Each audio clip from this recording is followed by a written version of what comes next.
第145章，把实话全说出来了。思妍浑身一颤，不知道为什么，她感觉南星的眼神很可怕，就像是能看穿一切。苏福雅急了：“南星，你这是什么意思？妍妍都对天发誓了，你还说她说谎？”南星看都没看苏福雅一眼，又问了一遍：“思妍，你确定要继续说谎吗？”他其实是想告诉思妍，如果他想，可以有100种方法让他说实话。但思妍显然没听懂他的潜台词，他做了个吞咽的动作，道：“我没说谎。南星，你为什么一直逼我呢？难道你宁愿相信一只鬼说的话，也不相信我吗？我们不是姐妹吗？”思妍红着眼圈，让人不知情的人看了，就像是南星在欺负他。白薇就是心里不痛快，才跟你说那些乱七八糟的。他不是很想娶媳妇吗？你去帮他找个媳妇，他就不会一直针对我了。苏福雅也一脸心疼。南星，妍妍都已经这么惨了，你还要帮着一个鬼来欺负她？她大老远从京城被带到这里，该有多无助，多害怕呀！现在那鬼说什么你就信了，不就是胳膊肘往外拐吗？母女俩很快就一唱一和起来。思妍甚至拿出她的老本行，凭空挤出几滴眼泪。司长林看不下去了：“南星，你去问问那个白薇，看看是不是有什么误会。”见思妍死鸭子嘴硬，南星从布包里掏出一张符纸，问：“之前我是怎么让4号说实话的？还记得吗？”看到南星手里的符纸，思妍的脸瞬间就白了。你要干什么？让你说实话？话落，南星右手将符纸一甩，符纸瞬间贴在思妍身上。思妍只觉得自己被一股神奇的力量控制着，张嘴道：“贱人，你不就是会点法术吗？嚣张什么？”反应过来自己说的什么，思妍惊慌失措地捂住嘴。之前4号是怎么胡言乱语的，他还记得呢。要是他把那些秘密都说出来，不就完蛋了？再问你一遍，你对白薇许的那2个愿望是什么？思妍使劲捂着嘴，发出呜呜呜的声音。司长林看不下去了，起身走到思妍面前，将她的手用力拽下来。思妍顿时像连珠炮似的道：“我许了2个愿望，一个是让地藏仙把我的命还给我，让他去拿4号的命；一个是让老夫人赶紧死。”妍妍，你在说什么呀？不要胡说八道！苏福雅吓坏了，试图去捂思妍的嘴，却被司长林一把推开，苏福雅摔在地上。思妍还在控制不住的输出：“谁让他重男轻女的？我最讨厌重男轻女的人了。他就只喜欢4号，不喜欢我。我就是想让他早点死。怎么了？”听到思妍说出这种大逆不道的话，司长林手指不自觉发力，疼得思妍眼睛里都泛起泪花。他很想停下，但怎么都停不下来。司长林冷声问：“你不是说她是你奶奶？不会拿你奶奶的性命开玩笑？她是我奶奶怎么了？是我祖宗也没用。我就是恨她，想让她死。只要她死了，就没人使唤我了。所以你就去了白树山，找地藏仙许愿。”“是啊。”思妍果断承认，“我不仅想让他死，还想让4号死。那臭小子算什么东西？跑到神仙面前献祭我的寿命，他就该和那个老东西一起死。这样4家的财产就是我一个人的了。”司长林没想到能从思妍嘴里听到这些话，索性借着真言符的威力，把想问的都问了。“那我呢？你是不是也恨我？你打我的时候，我肯定是恨你的。那你也诅咒我了吗？”思妍摇头：“我虽然恨你，但不会让你死。你要是死了，谁给我零花钱呢？”“好得很。”司长林气得喘着粗气，将思妍狠狠扔到一边。思妍撞到桌子上，疼得倒吸一口凉气。司长林环顾四周，看到墙角放着块木板，拿起来就要往思妍身上打。苏福雅连忙扑到思妍身上：“老公，你消消气。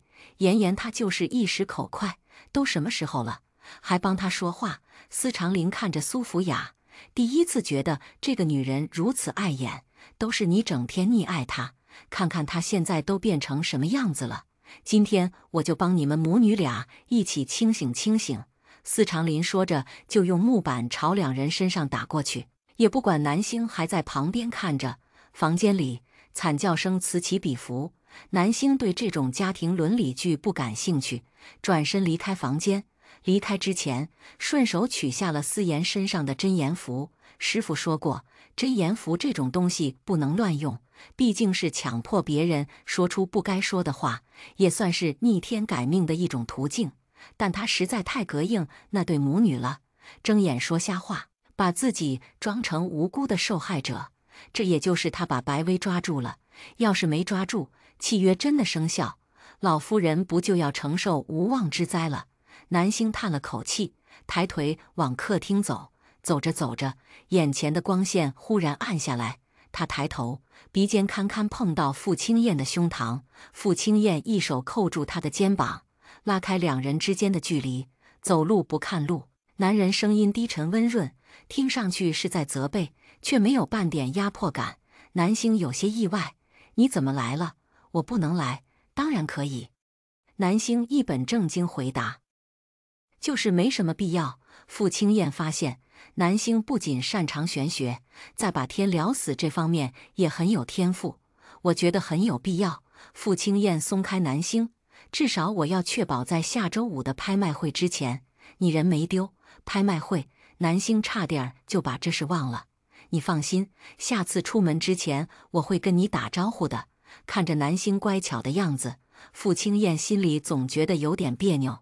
仔细想想，大概是因为他们之间始终保持着一种诡异的疏离感。傅青燕眸子沉了沉：“你也不用什么事都跟我报备，但如果是出京城，还是有必要说一下。”“没问题。”傅青燕被南星不咸不淡的反应弄得有点无语。就在这时，江岑走过来：“傅总，您让我下载的定位软件已经下好了，安全系数很高，只要让南星小姐授权一下，就可以实时监测她的坐标了。”傅青燕，南星。傅青燕深呼吸，对着江岑扯了扯嘴角：“辛苦你了，江助理。”江岑愣了一秒，只觉得傅青燕眼神带刀，扎得他有点心虚。是他说错什么了吗？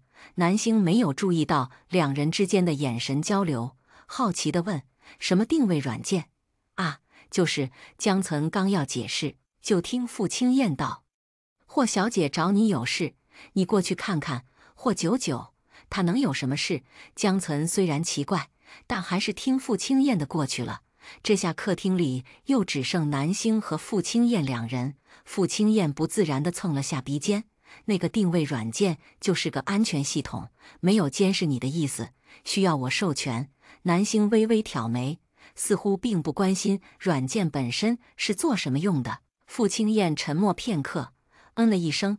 本来他想偷偷拿南星手机授权，没想到江岑那个大嘴巴直接说出来了，担心南星多想。傅青燕又道：“如果介意就算了，也不是必须装那个东西。”给。南星掏出手机，递给傅青燕。傅青燕微怔，似乎没想到南星这么痛快。“怎么？”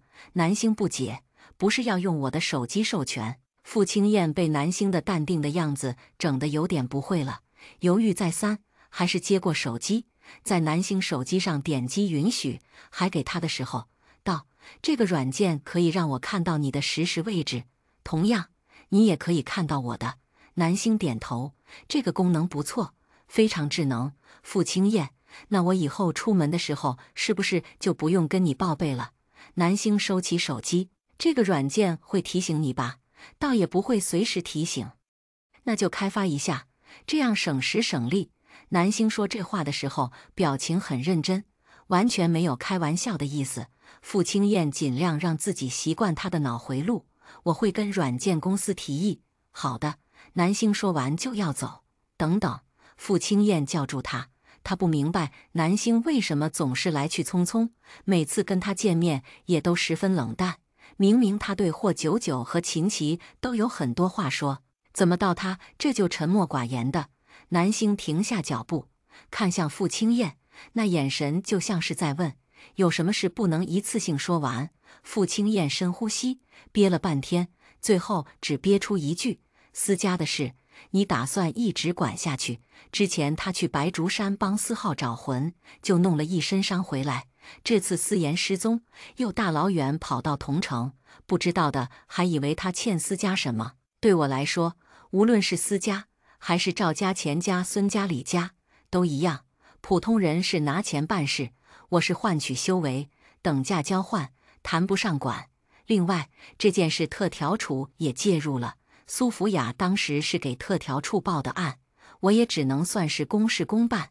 南星慢条斯理、简明扼要阐述了他的观点。听到南星这么说，傅清燕微皱的眉头松开。之前他还怀疑南星是不是对思家还抱有期待，才一再插手那对姐弟的破事。知道他不是这么想的，就放心了。我真的还有事要忙。南星看一眼时间，如果你想早点回去，就让我把活干完。傅清燕从没想过自己有朝一日也会成为上赶着的那一个。现在这个情形，莫名让他想起战雪看的那种8点档电视剧里，女主缠着男主，哭着问他为什么不陪自己。傅清燕头皮发麻，再回过神来，发现南星已经不见了。原路折返的江岑看到傅清燕被抛下了，凑到她身边：“南星小姐性子冷，傅总你其实可以吊着她一点，效果更好。”傅清燕没想到江岑这么快就回来了，脸色一沉：“你一只单身狗还教起我来了？”江岑清了清嗓子：“我虽然现在是单身狗，但以前也是谈过恋爱的。”傅清燕一脸不可思议：“你什么时候谈的？我怎么不知道？”他认识江岑挺长时间了，上学那会儿就认识，但从没听说他谈过恋爱。只是谈个恋爱，还需要广而告之吗？江岑说着，脸有点红。虽然我们只谈了1个礼拜，连手都没拉，但是打住！傅清燕无语了。你说的那种情况根本不算谈恋爱，不算吗？可是我挺喜欢他的呀。他说他也喜欢我。江岑挠了挠头，表情有些茫然。傅清燕不想再跟他说话了，只拍拍他的肩膀。一切尽在不言中。坟地里，南星将写着铮铮生辰8字的纸人抛到半空中，双手结印念诀，随着咒语诵出，纸人停在半空中，周身发出淡淡金光。过了一会儿，自下而上烧成灰烬。南星睁开双眼，做了个深呼吸，铮铮的替身送出去了。7天后再拜大树为干妈，应该就没什么问题。见南星忙完了，守在旁边的秦琪问：“结束了吗？”“那咱们赶紧回去吧。这会儿天色已经暗下来，坟地里阴风阵阵。”虽然加入特调处之后，秦琪的胆子大了很多，但在这种阴气重的地方，还是觉得毛骨悚然。好，走吧。南星和秦琪一起往回走。秦琪犹豫了一会儿，还是忍不住问：“那个，昨天我不是在车里睡的吗？怎么又回去了？”秦琪自认为没有梦游的毛病，所以当他发现自己又睡回到床上的时候，着实吓了一跳。“我用符纸让你回来的。”南星也没隐瞒：“我打坐确实不需要那么大的地方，你不用特意跑出去睡。但是傅总会吃醋。”“吃醋？”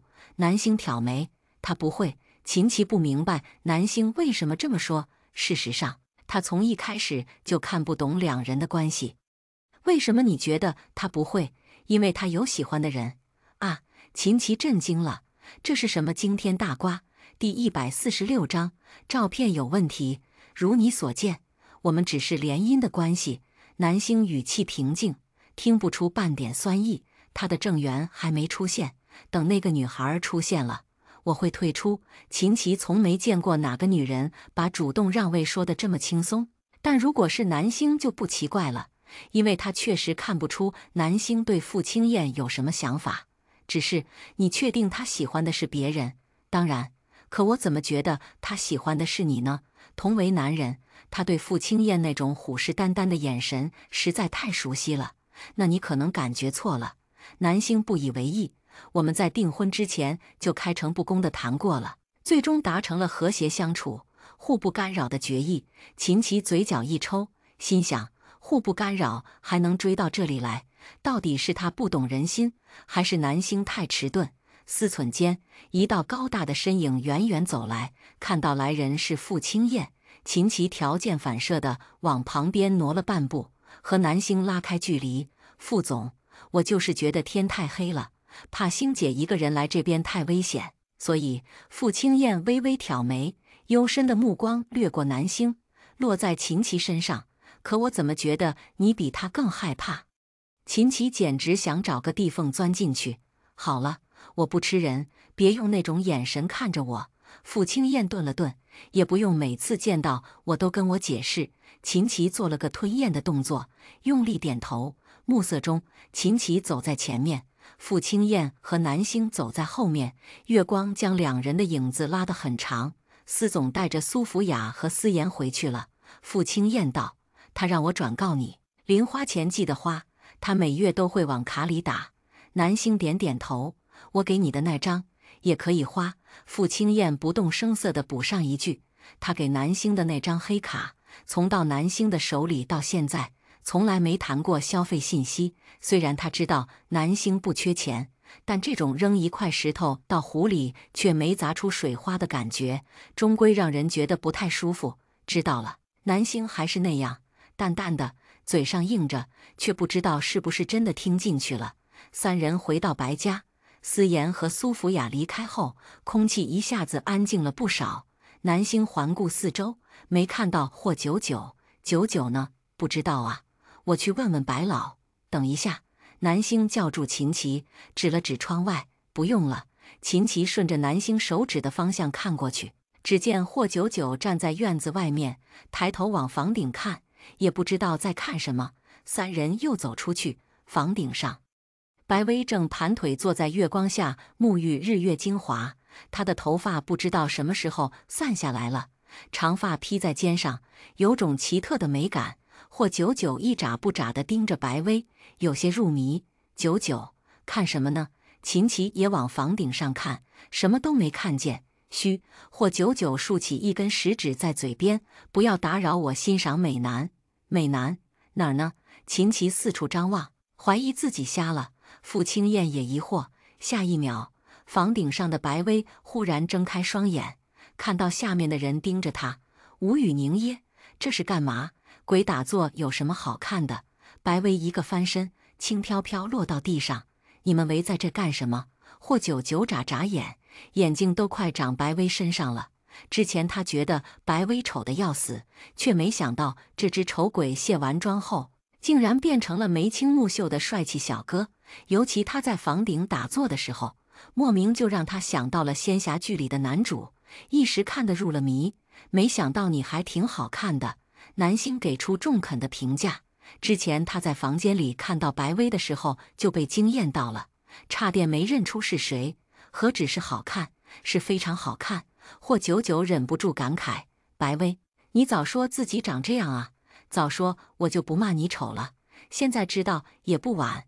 白薇臭屁地撩了下头发，本少爷风流倜傥，玉树临风。如果你想，我也可以屈尊降贵，跟你配个阴婚。霍九九，他好像有点夸早了。旁边，傅青燕和秦琪看到两人对空气说话，就知道白薇在那儿。秦琪像模像样地对着空气道：“白少爷，我也想看看您长什么样，可以托梦给我吗？”白薇就离谱。铮铮的事情解决后，秦琪将进度汇报给特调处，将案件进行记录。一行人连夜返回京城。南星回到傅家已经是后半夜，他悄悄回到房间，洗漱完躺下休息，一夜无梦。第二天，南星来到楼下，一眼就看到战雪等在那里。星星，醒了。看到南星，战雪立马露出慈母般的笑容。他已经不记得有多少天没见到南星了，这会儿看到他，只觉得心情都明媚了。战阿姨，南星微微颔首，唇边勾起浅笑。从前他对亲情不屑一顾，但现在看到战雪的笑容，他忽然觉得有一个人期盼着自己回来，也是件挺幸福的事。你昨天回来的晚，我就没让人叫你，肚子饿不饿？我给你留早饭了，在厨房温着呢。饭厅，夏嫂把早饭端上餐桌，五花八门，各种食材都有。战雪坐到他旁边，一边帮他夹菜，一边问：“星星，最近是不是很忙啊？还好，我知道你现在是特调处顾问了，但也不要累坏了身子。战雪说着，将一块肉夹到南星盘子里，看你瘦的，身上都没几两肉。谢谢战阿姨。南星顿了顿，我应该是天生的。战雪满眼心疼，哪有什么天生不天生？你要是在我身边长大，肯定养得白白胖胖。你看阿燕，个子很高吧？都是我喂起来的。我跟你说呀，小时候的她，一提起傅青燕，战雪就打开了话匣子。南星吃完饭，他还没说尽兴，又拉着他到客厅，给他看傅青燕小时候的照片。照片上的傅青燕又瘦又小，除了五官能依稀看出现在的样子，其他的和现在可以说是判若两人。小时候她不爱吃饭，瘦瘦小小的，个子也比同龄人矮很多，我都担心她长大娶不到老婆。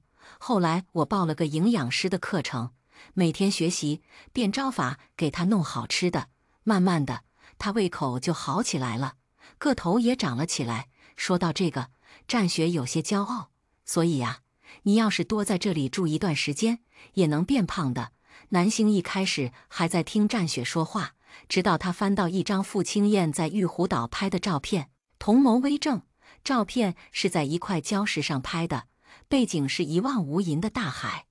傅青燕穿着一身白色运动服，手腕上戴着儿童运动手环，对着镜头比了个耶，看起来没什么特殊之处，但南星却觉得哪里不太对。战雪没有注意到南星眼神中的困惑，指着照片道：“这是阿燕上小学的时候，我和你傅叔叔带她去玉湖岛上玩，拍这张照片的时候，还没发生那件事。那件事。”南星抬眸看向战雪，战雪眸光闪烁，似是想到什么可怕的事情。须臾，喃喃道：“我们上岛的第二天，阿燕一个人跑出去玩，结果遇到岛上的黑熊，差点被吃掉。还好有个小女孩路过救了她。是小丸子吗？”南星问。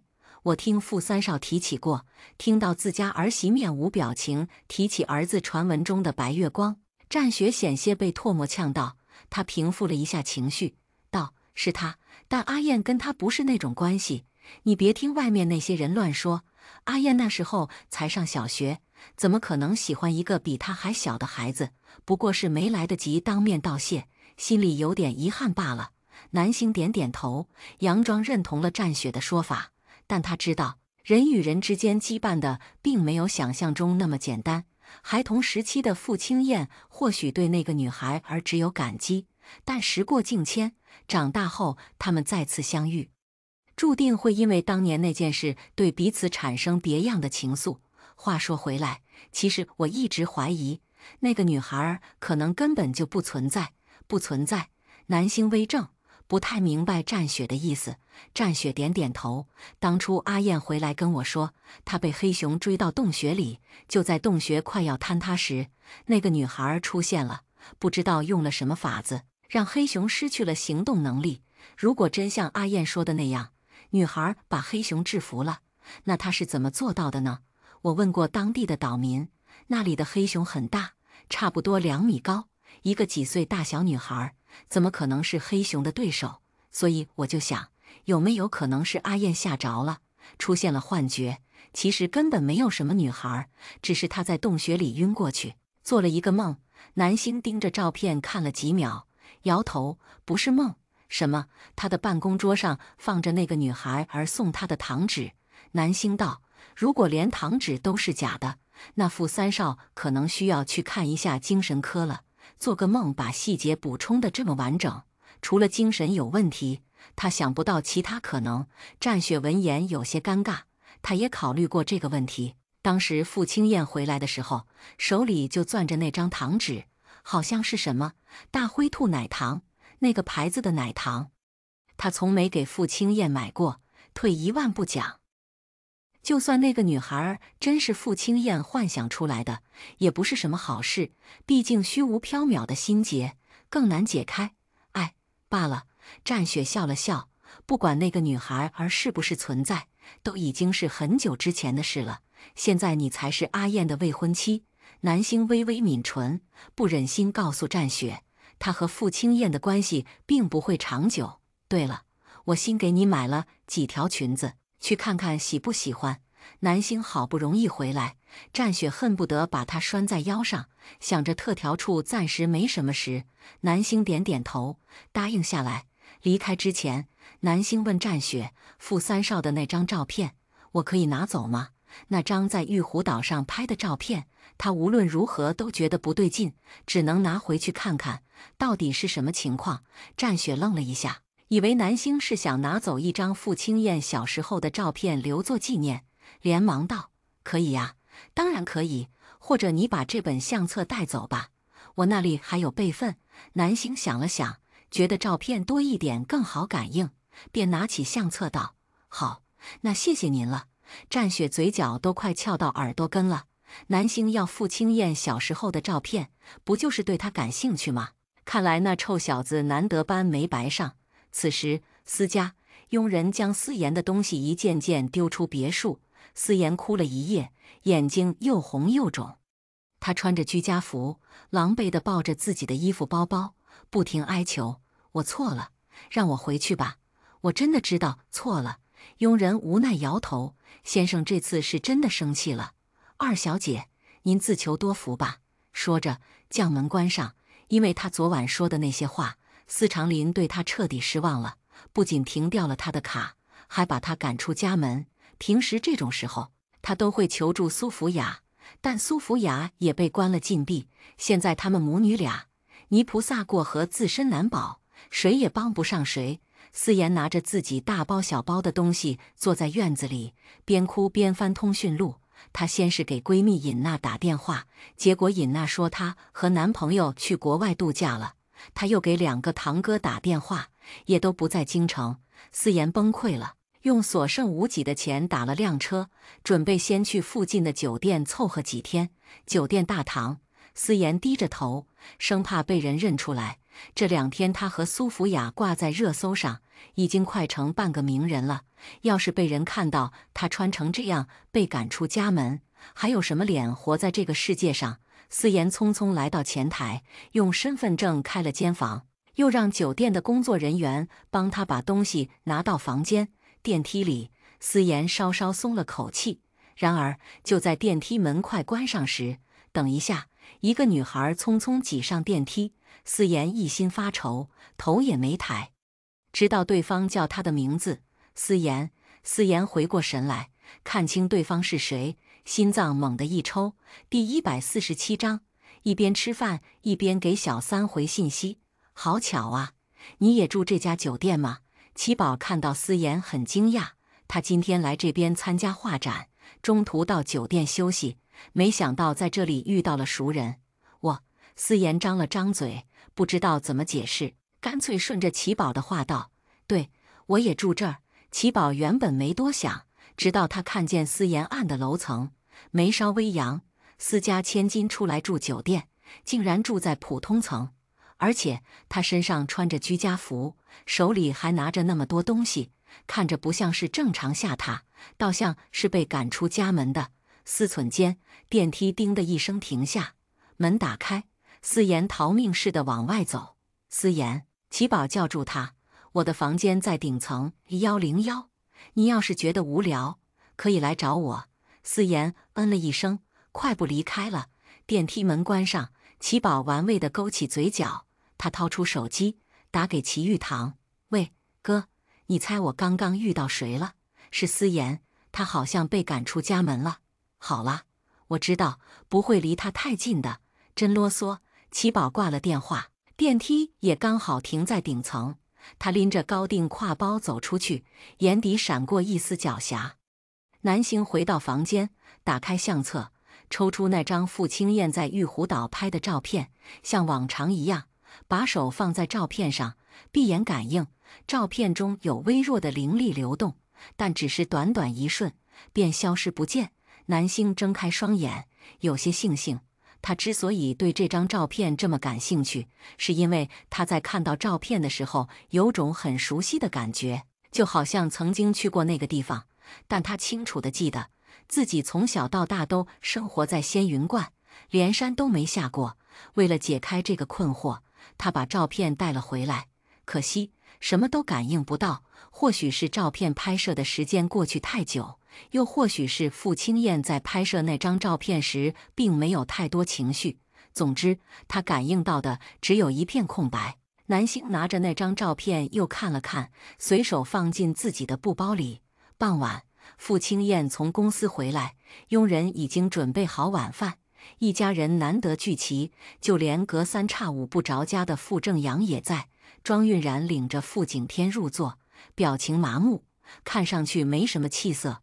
傅从云和段清秋倒是一如既往的恩爱，两人你一言我一语，偶尔询问一下女儿傅乔伊的功课，和傅正阳那边形成鲜明反差。傅青燕来到饭厅，第一眼没看见南星在哪，视线搜寻一圈，才找到他。今天的南星换了身衣服，白色针织裙勾勒出窈窕纤细的身材，脊背挺拔，纤腰盈盈一握，脖子上还戴着精致的珍珠项链。这风格一看就是出自战雪之手。南星平时在家都是穿普通的卫衣长裤，之前刚来傅家的时候，甚至天天穿着那身道袍。如果不是颜值出类拔萃，往人群中一站，很快就会沦为背景板。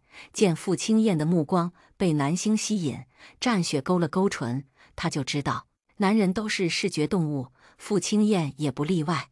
傅青燕坐到南星身边，目光仍未从他身上挪走。他很少看到南星穿得这么有女人味，比起惊艳，更多的是猎奇。饭菜上齐后，一家人开始用餐。按照惯例，傅玉生会趁这个机会询问一下孩子们的近况。正阳，分公司那边很忙吗？看你最近都没怎么回家。傅正阳低着头，敷衍地嗯了一声。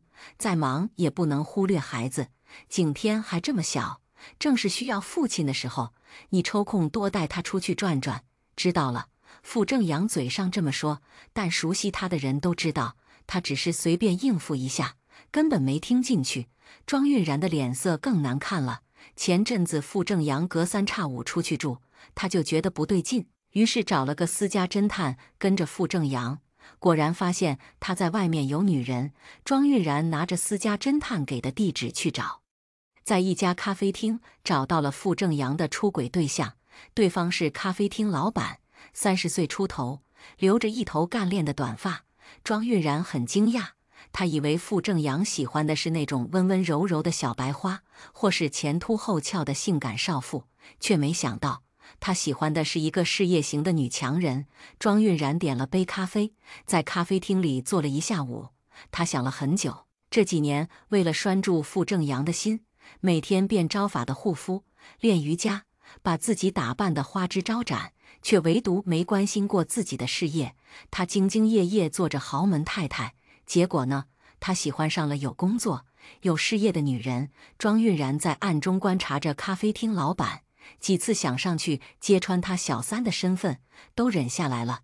毕竟傅正阳不爱他，之所以能将就过，也是因为有傅景天。要是真把傅正阳逼急了，他连金丝雀都没得做。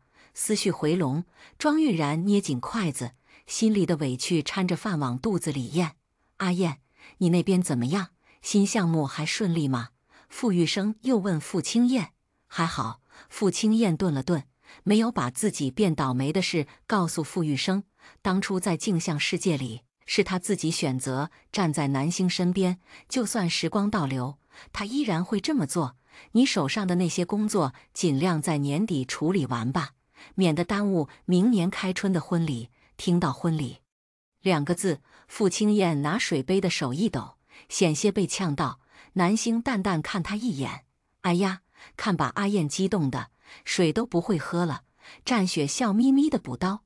南星抽了张纸巾递给傅青燕，傅青燕接过纸巾，表情有些古怪。原本他对结婚这事没什么实感，想着反正是联姻，应付一下就过去了。但随着他和南星的关系越来越近，所谓的应付就成了一件纸上谈兵的事。最重要的是，傅青燕的目光落在南星清秀的侧脸上，墨眸微动。他对这丫头并没有想象中那样反感，也许是因为他很清楚，南星不像庄韵然那样是为了名利地位才嫁进富家，她只是为了活着。倘若没有气运相连这回事，她恐怕会消失得比光还快。青丘，吃虾。傅从云夹了2只虾放到段青丘盘子里，段青丘说了声谢谢，又把其中1只夹给女儿傅乔伊。看到这一幕，战雪清了清嗓子，给傅青燕递了个眼色，那眼神明摆着就是在说：“你大哥打完样，该你了。”傅青燕对战雪的小心思了如指掌，在他发话之前，将几只虾夹到自己盘子里，紧接着戴上一次性手套，慢条斯理包了起来。南星认真吃着碗里的饭，全然没有注意到傅青燕的动作，直到1只包干净的虾放到他盘子里，才回过神来。吃吧。傅青燕声音很轻，继续手上的动作。南星有些意外，他记得上次战雪让他给自己夹菜，傅青燕的回答是他自己没手吗？结果这次他竟然亲手给自己剥虾。饭桌上的其他人也注意到这一幕。段青丘莞尔，阿燕和弟妹的关系真不错。傅从云也道，弟妹性格温顺，又救过阿燕的命，阿燕自然要宠着才是。庄韵然闻言，碗底都快戳烂了。凭什么段青丘和南星就这么好命？明明她也是傅家的少夫人，怎么就活得跟个深宫怨妇似的？庄韵然越想越委屈，饭菜卡在嗓子眼里，怎么都咽不下去，心里更是有股无名火无处宣泄。他看向在座的几个人，段青丘是大少夫人，他说不得什么，但南星不一样，南星是晚辈，他这个当嫂子的说几句也很正常。想着，庄韵然挺起腰杆，强行转移话题。南星，我看你妹妹和继母都上热搜了，到底怎么回事呀？表面是在关心，实则是将话题引到他那一团糟的家事上。南星听懂庄韵然的言外之意，坦然道：“事情的来龙去脉网上都有，二嫂要是对别人的家事感兴趣，可以去网上搜一下。”庄韵然表情一僵，似乎没想到南星会对回来，他微微捏拳：“你不就是私家人吗？问你不比上网搜方便吗？我也只是半路被认回去的，对他们一家人知甚少。”南星用3言2语就和私家撇清关系，他不在乎别人怎么想他，说他薄情寡义也好，借私家攀高枝也罢，都无所谓。看着南星一脸平静的样子，庄韵然感觉自己一拳打在了棉花上。他抖了抖唇：“这是我们知道，网上的人可不知道，他们只知道你是私家千金，是思妍的姐姐，现在你又和阿燕订婚了。网上的人议论来议论去，对傅家影响也不好。”南星微微挑眉，原来是在这等着他呢。他放下筷子，问庄韵然：“那怎么办呢？苏福雅和思妍闯的祸，难道要我来承担吗？”庄韵然蹙眉：“我不是这个意思。”南星没理他，继续道：“苏福雅是向特调处报的案，我只是通过流程办案。如果你认为我跟私家人走得太近，让傅家名声受损，那不如去向特调处提议，让他们以后都不要再接私家的案子了。”南星一番妙语连珠的反击，让庄韵然愣在原地。这丫头不是个闷葫芦吗？怎么对起人来这么丝滑？旁边，傅青燕微微勾唇，眼底闪过一丝玩味。虽然她早知道南星平时话少是因为不想说，而不是不会说，但看到南星把庄韵然噎得半死，还是莫名被爽到了。庄韵然没占到便宜，心里不甘，还想说什么，却被傅正阳打断：“你是不是不饿？怎么那么多话？”庄韵然本来就气，被傅正阳一问，心里更委屈了。他放下筷子，强忍怒火道：“我只是好奇问一句，难道我在这个家连说话的权利都没有了吗？”傅正阳也放下筷子：“你那是问一句吗？他让你上网搜，你去搜不就行了？扯他的身世干什么？”“好了，都少说几句。”傅玉生冷声打断：“难得一起坐下来吃饭，一定要闹得不愉快。”庄韵然抿了抿唇，眼底一片晦暗。他算看出来了，现在在傅家，大家都站在南星那边，哪怕他是嫂子也没用。就因为他救了傅青燕的命，大家就对他感恩戴德了。意识到这一点，庄韵然也不打算再硬碰硬。就在这时，嗡嗡嗡，傅正阳的手机一连弹出好几条信息。庄韵然用余光扫了一眼，果然又看到那个熟悉的名字。他咬了咬唇，脸色更加难看。嗡嗡，手机还在震个不停。傅正阳微微皱眉，拿起手机，故意侧过去一点，给对方回信息。这样的小动作根本逃不过傅玉生的眼睛。他清了清嗓子，示意傅正阳别太过分。他和庄韵然感情不和的事，大家心知肚明，事到如今也都是看破不戳破。毕竟当年傅正阳有一个很喜欢的女人，快到谈婚论嫁的时候，忽然出车祸去世了。几乎是在同一时间，庄韵然找到他，说怀了他的孩子。那会儿傅正阳还沉浸在悲伤中，接受不了庄韵然，让他把孩子打了。结果庄韵然一直死缠烂打，再加上他托人验了肚子里还在的 DNA， 确定是傅正阳的，二少夫人的位置也就手到擒来了。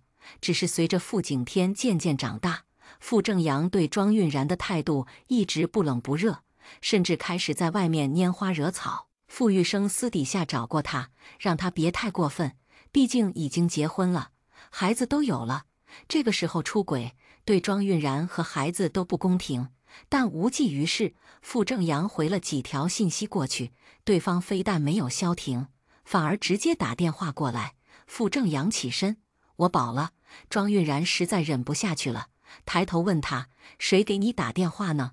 客户？什么客户这么重要？一通电话就能把你叫走？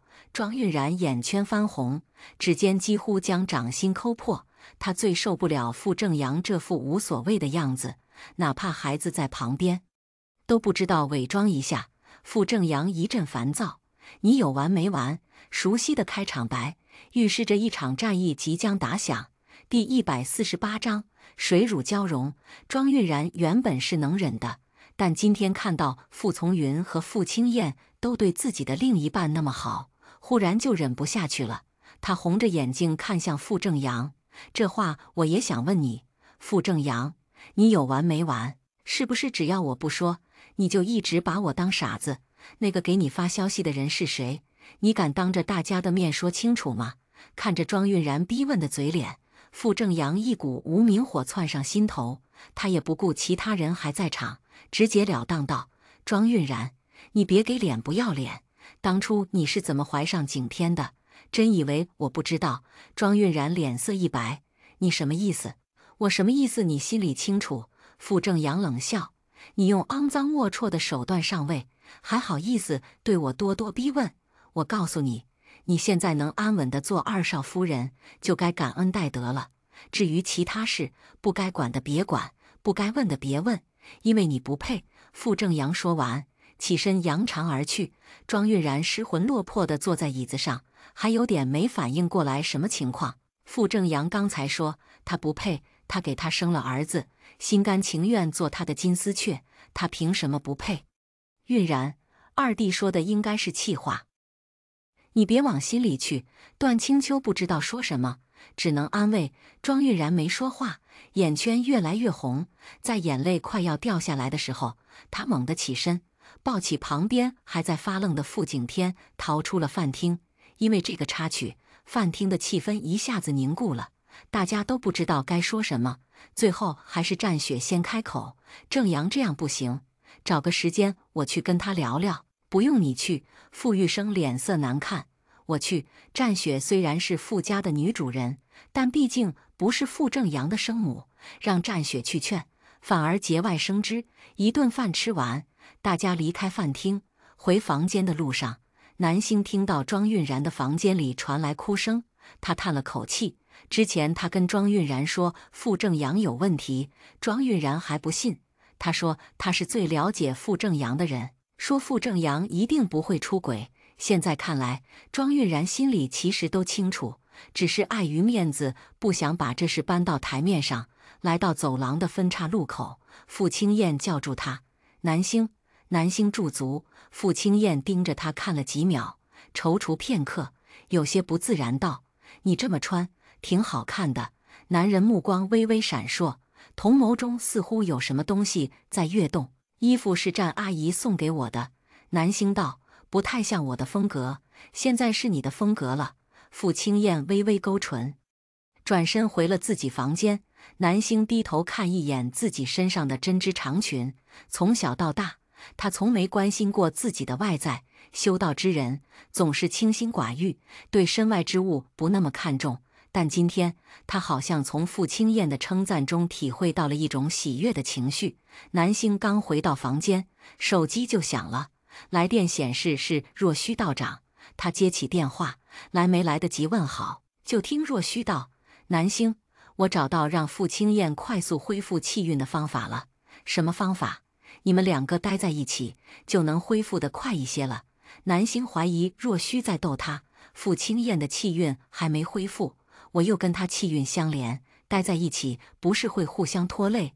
他还记得傅青燕被下死咒那会儿，只是抱了他一下，他就直接晕过去了。你等我说完。若虚道：“我翻过古籍了，上面说气运相连之人，一荣俱荣，一损俱损。但后面还有一句，若双方皆未被术法控制，水乳交融，可使气运加速增长。”之前傅青燕被下死咒，相当于有一个黑洞在源源不断吸收她的气运，你靠近她，自然会受到影响。但现在死咒已解，你再碰她，是不是就没有那种被吸收的感觉了？南星回忆了一下，在美食城的时候，他和傅青燕手拉手，确实没被吸走气运。他是气运之子，哪怕运势再低微，也在很多普通人之上，不到濒死的程度，是不会轻易吸取你气运的。南星好像听懂了，又好像没听懂。他皱了皱眉，问若虚：“那水乳交融是什么意思？”这电话那头的若虚轻轻咳了一声：“我觉得，也许，可能，大概是指气场上的水乳交融。”南星，所以我才让你们两个待在一起，看看有没有效果。南星明白了，原来水乳交融是这个意思，他还以为是什么不能播的。行，我知道了。南星点点头，我这就去跟他水乳交融。噗！若虚差点喷出来。若虚道长，怎么了？没事没事。若虚深呼吸，你先试试吧，不一定有效。如果待在一起没用，你就再离他近点，懂我意思吗？懂，真懂了。您的意思是让我跟他发生肉体上的接触？南星一本正经翻译：“我会视情况决定的。”庄园这边，若虚挂了电话，长长的松了口气。妖精三姐妹围在他身边，庄主怎么说？他听懂了吗？应该听懂了吧？若虚感觉他说的挺明白了。再说南星又不傻，待在一个房间里没效果，还不知道换个法子吗？啊，好想近距离观摩。红罗冒着星星眼，忍不住脑补奇怪的东西。他做妖这么多年，见过形形色色的人类，但还是第一次见到傅青燕那么帅的。也难怪妖精圈里都传，谁要是睡到了京城傅三少，丢掉100年修为也不亏。而且不仅傅青燕长得帅，南星也很好看，俊男靓女在一起，赏心悦目。你去观摩，不怕庄主给你收了？月桂吐槽：“他才不会呢。”红罗信誓旦旦：“庄主是个好人，不像那些道士都不弄清楚咱们是好妖还是坏妖，就对咱们动手。这倒是。哎，什么时候我也能遇到个帅哥呀？”媚儿瘫在沙发上，一脸生无可恋。现在她们3姐妹每天待在庄园里，除了修行，就是给那些将士们表演才艺。虽然他们功德过人，人也生得威武，但还是不如小白脸养眼。你呀，就别想那些了。庄主让咱们住在这里，是因为这里适合修行。等你突破境界，就可以从蜘蛛妖变成蜘蛛仙，到时候你也就对男人没兴趣了。蜘蛛仙，媚儿挠挠头，有这种东西吗？正这时，一道红色身影飘进来，上课了，上课了，晚课开始了。3姐妹循声看去，见白薇捧着一摞书出现在面前。媚儿顿时啊的躺下，我死了，上不了课。红罗跟着闭眼，我也死了。月桂，白薇翻了个白眼，你们死个屁！我才是真的死了，赶紧起来，上完课我还要去打坐。白薇来到庄园，就肩负起了教书的责任。三姐妹里，就月桂还听话点，红罗和媚儿第一堂课就睡得昏天黑地，把白薇气得半死。你们这样什么时候才能有长进？白薇恨铁不成钢，想当年本少爷身为地主家的儿子，不愁吃不愁穿，仍然头悬梁锥刺股，认真读书。三姐妹没人听她说话。媚儿刚见到白薇的时候，觉得她长得很好看，是她喜欢的类型，但因为她是鬼，身上没有阳气，只有阴气，因此只能远观，不能亵玩。但现在她连远观都不想了，因为这只鬼实在是太絮叨了。虽然后来我被歹人一把火烧死，但现在我不也凭借肚子里的墨水在庄园谋得一份差事？所以说，知识是很重要的，你们不要小看知识。哎，你们干嘛去？我想起我还有药没捣完。月桂迈着小碎步往外走，我也是，我结的网乱了，要去整理一下。我屁股有点疼，我去检查一下是不是要长尾巴了。红罗和媚儿追上月桂的步伐，三姐妹眨眼便消失不见。白薇气的脸都涨红了，口中念道：“朽木不可雕也。”若虚坐在沙发上翻着古籍，没有参与这场妖和鬼之间的斗争。白薇看一眼若虚事不关己的样子，忍不住问：“道长，你能不能管管他们呢？”“管？怎么管？”若虚挑眉：“我修为都没了，现在就是个废人，论威慑力，可能还不如你。”白薇，她其实感觉出来了，男人身上没什么灵力，要不是南星说他是个德高望重的前辈，他还以为是庄园里的管家。白薇抿了抿唇，问：“你修为是怎么没的？跟一个人交手，不小心败了？”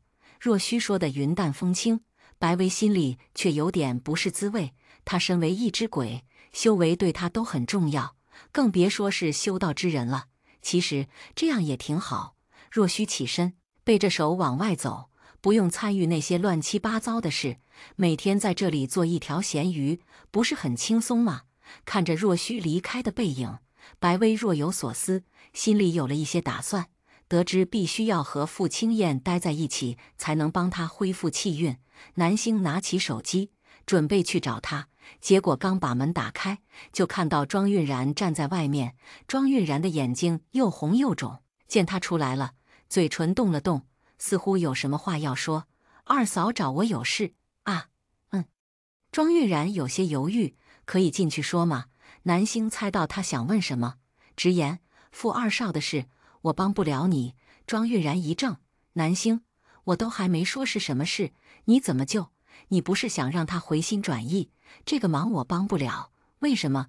庄韵然有点着急：“你是道士，应该懂那些法术吧？我只是通过玄学的力量来纠正一些错误的事。至于傅二少喜欢谁，那是他的自由，我无权干涉。”南星顿了顿：“而且之前谢薇的事，二嫂还有印象吧？”庄韵然：“他对齐少爷一往情深，想通过邪术让齐少爷爱上他，结果作茧自缚。二嫂也想变得像他一样吗？”庄韵然欲言又止，沉默片刻，道：“我和谢薇不一样吧？他和齐玉堂没有感情基础，但我和郑阳是夫妻，连孩子都有了。用你们的话说，就是正缘。现在他被别的狐狸精勾引，不就是鬼迷心窍，不小心犯错？你想办法让他清醒过来，不也是在纠正错误？”南星没说话，目光落在庄韵然眉心凝聚的一抹血色上。不是结婚了就算正缘。而且南星微微眯眸：“二嫂眉心有一抹红，是血债。”庄韵然闻言，两腿一软，踉跄半步：“血债？什么意思？”南星坦言：“身上背着血债的人会受其影响，诸事不顺。二嫂与其想着怎么让傅二少回心转意，不如先把这笔债还清。也许还清了，你和傅二少的关系就明朗了。”庄韵然刚想问怎么还，就见南星已经抬腿离开。“血债？”南星说的，难道是那件事？庄韵找了面墙靠着，脸色一寸寸变白。忽然他想到什么，转身回了自己房间。南星来到书房门口，敲了敲门，里面传来傅青燕的声音：“请进。”南星推开门，看到傅青燕正坐在书桌前面办公。男人一身灰色居家服，暖黄色灯光自上而下落在他的头顶，晕出一片淡淡光晕。傅青燕微微挑眉：“找我有事？”南星摇头，反手把门关上：“我想在你这里待一会儿。”傅青燕有些茫然，她看到南星径自走进来，问：“你这里有什么书吗？”傅青燕微怔，旋即道：“书柜在那边。”她也不知道南星来她房间要干什么，难道就是为了借书？南星走到书柜前面，沉静如水的目光掠过一个个书籍，最终落在一本名叫《金枝》的书上。他伸手取下那本书，随手翻阅。傅青燕看着他的背影，微微出神。女孩纤细的腰身没有一丝赘肉，长发高高竖起，露出纤长脖颈，脖子上的珍珠项链泛着莹润光泽。南星身上似乎有种独特的气质，像安静的湖泊，又像傲然的松柏，没有太多女人味，有的只是脱离性别的超然洒脱。思忖间，南星转身，两人的视线在空气中碰撞。第149章，榜一大哥怒砸钱。女孩的目光澄澈透明，没有任何杂质。傅青燕耳根莫名有些发烫。这本书可以借我看看吗？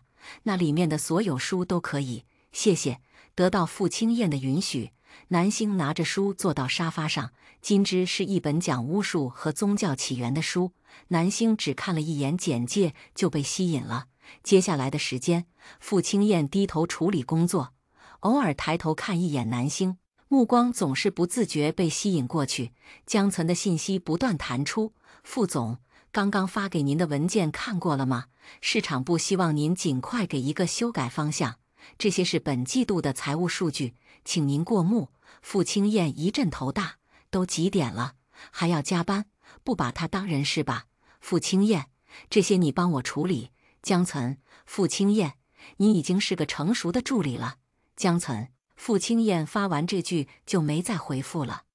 他感觉南星坐在那儿，他根本无心工作，视线总是不自觉飘过去，索性往椅背上一靠，问：“你那个直播不播了？”南星抬头：“谁说不播？”傅青燕看一眼时间，现在正是大家闲下来的时候，直播人气会比较高。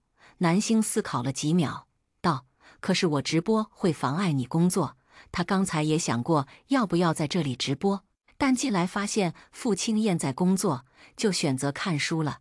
没关系，你可以播。傅青燕道：“我不会被你影响，真的。”傅青燕拿出一副耳机戴在耳朵上，这样就可以了。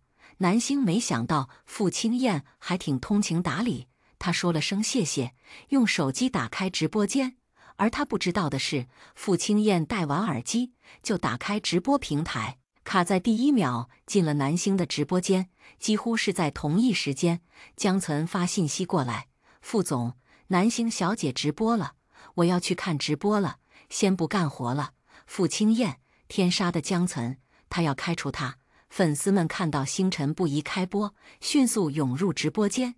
南星跟他们打招呼：“大家好，星星今天直播的时间好阳间啊！我刚吃完晚饭，正无聊呢。只有我还在加班吗？社畜好惨！白家庄的案子怎么样了？解决了吗？小茹的孩子呢？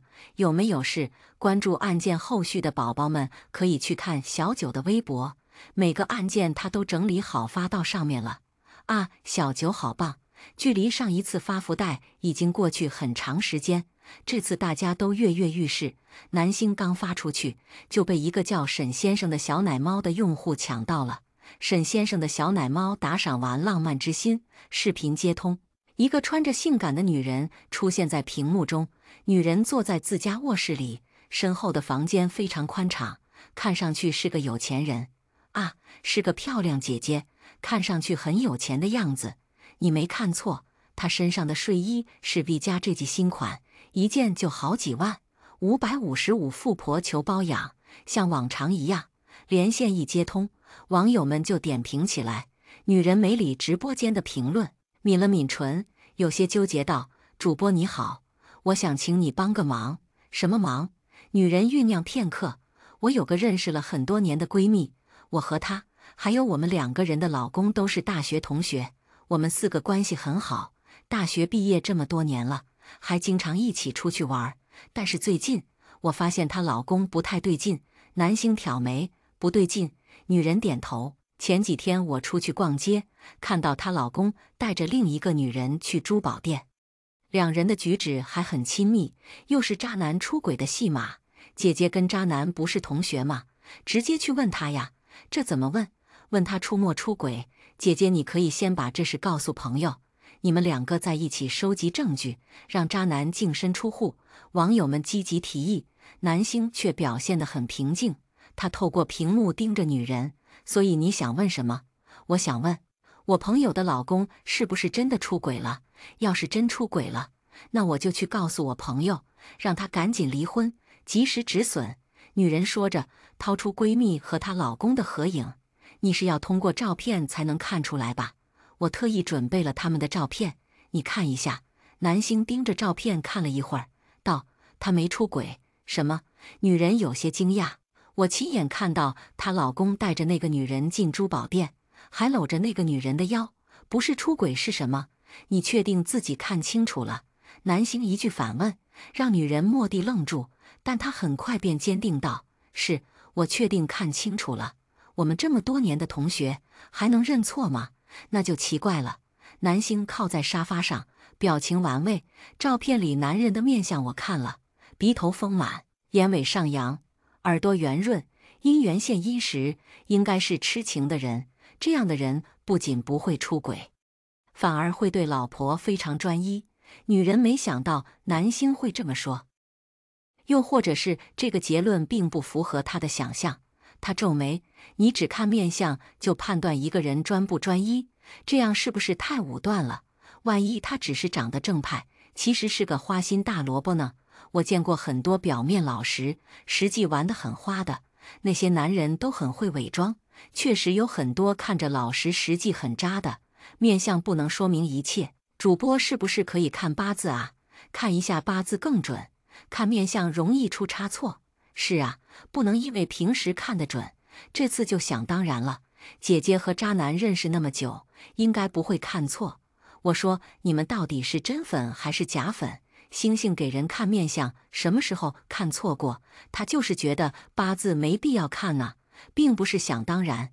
男星扫一眼评论区，道：我每次点评面相，是为了让你们学到一些知识，其他的我没说，是因为没必要。就像庄韵然眉心的血债，普通人是看不到的，他就算说了，不信的人照样不会信。所以主播，你的意思是我看错了？女人还是不死心，你不一定看错，但他一定没出轨。主播到底在说什么？我怎么听不懂？没看错，还没出轨。我知道了，那2个人肯定是兄妹，哥哥搂妹妹的腰不算出轨，问就是妹妹，是吧？还有其他问题吗？没有，我就连下一个人了。男星说着就要切断连线，女人睁大双眼，我打赏了你一个浪漫之心，你就只回答我一个问题吗？男星不解，你也没问其他问题。女人绷不住了，她一直好声好气的，就是觉得当着这么多网友的面生气不合适，但这个主播实在是太高傲了，就算他不缺钱，这一个浪漫之心也不能打水漂吧。我来找你，就是希望你能帮我闺蜜好好把关，她是我最好的朋友，我不希望她栽在渣男手里。之前我听别人说你看人很准，慕名来你直播间，结果呢？你只是看一眼照片就把我打发了，是因为给你打赏的人太多，让你飘了吗？你这么敷衍，跟骗钱有什么区别？女人突如其来的指责让网友们都傻眼了，粉丝们瞬间为男星抱不平。这位大姐别太好笑，星星都已经回答你的问题了，你还想怎样？我是星星老粉，他一开始就是这样啊，有什么说什么，怎么到你这里就破防了呢？而且你这人好奇怪，闺蜜老公没出轨，你不是应该高兴吗？怎么反而生起气来了？也有帮女人说话的，别洗了，主播就是敷衍，一个浪漫之心可不是小数。他就说那么几句话，纯纯打劫。这次连线的也就是个有钱人，要是穷人呢？人家省吃俭用攒的钱，打赏完就这么对待，会不会直接跳楼？主播不是私家千金吗？人家不缺钱，哪懂人间疾苦？这就是阶级差异吧？啧啧，看到有人为自己说话，女人气焰更盛。大家都说你算得准，我闺蜜肯定也听说你的名号。你现在说她老公没出轨，她肯定会相信。你有没有想过，如果她相信了，她老公会一直骗她？她要是被骗了，你是要负责任的，知道吗？男星眸色微沉，他本来不想当着网民的面拆穿女人的事，但这女人实在太无理取闹。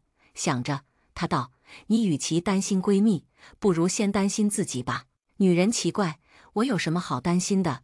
男星掐算了一番，道：“红星小区606，你现在过去看看就知道了。”听到这个地址，女人有些惊讶，她敛起眼底的不安，问：“大晚上的，我去那里干什么？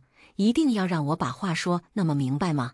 男星叹了口气：“出轨的不是你闺蜜老公，而是你老公。他和那个女人正在红星小区606约会。”女人闻言，她愣了2秒，紧接着暴跳如雷：“你瞎说什么？我老公出轨？我老公跟谁出轨？我警告你，这里是公共场合，你诽谤我老公是要负法律责任的。我老公很爱我，我们2个上学的时候就在一起了，他绝对不可能出轨。”直播间的观众见多了这种嘴上说着绝对不可能，最后被打脸的案例，这会儿大部分都是看热闹的心态。别说不可能啊，去看看不就知道了。是啊是啊，快去看看，我最喜欢看捉奸的戏码了。原来富婆的老公也会出轨吗？你看他的 ID， 沈先生的小奶猫，哪里是什么富婆，明明就是花老公钱的娇妻。女人感觉自己受到了侮辱，一时也激起胜负欲。她站起来，对着镜头道：“你们这些在直播间里胡言乱语的，我会找律师全部把你们抓起来。你们等着，我现在就去红星小区，我倒要看看这个骗子说的是不是真的。”面对网友们的嘲讽，女人憋了一肚子火。她根本不相信沈周会出轨，任何男人都有可能出轨，但沈周一定不会，因为他比任何人都了解这个男人。他们18岁就在一起，是沈周先追的他。那个时候，沈周还只是个一穷二白的毛头小子。后来他事业有成，有了自己的公司，也没变心。结婚之后，沈周对他百依百顺，物质上也从没亏待过他，就连他说不想生孩子，沈周都一口答应。除了因为工作忙不怎么陪他之外，没什么可指摘的。可现在男星却说他出轨，开什么玩笑？女人抱着打脸男星的念头，换上衣服就出发了。直播间观众也开始压住，有压女人老公没出轨的，也有压男星算的没问题的。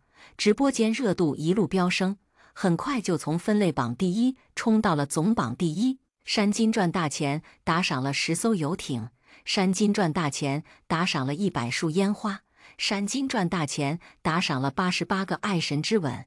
看到榜1大哥来了，狗腿子们纷纷抱起大腿：“啊，山金哥来了！山金哥早来了！我是第2个进直播间的，我进来的时候他就在。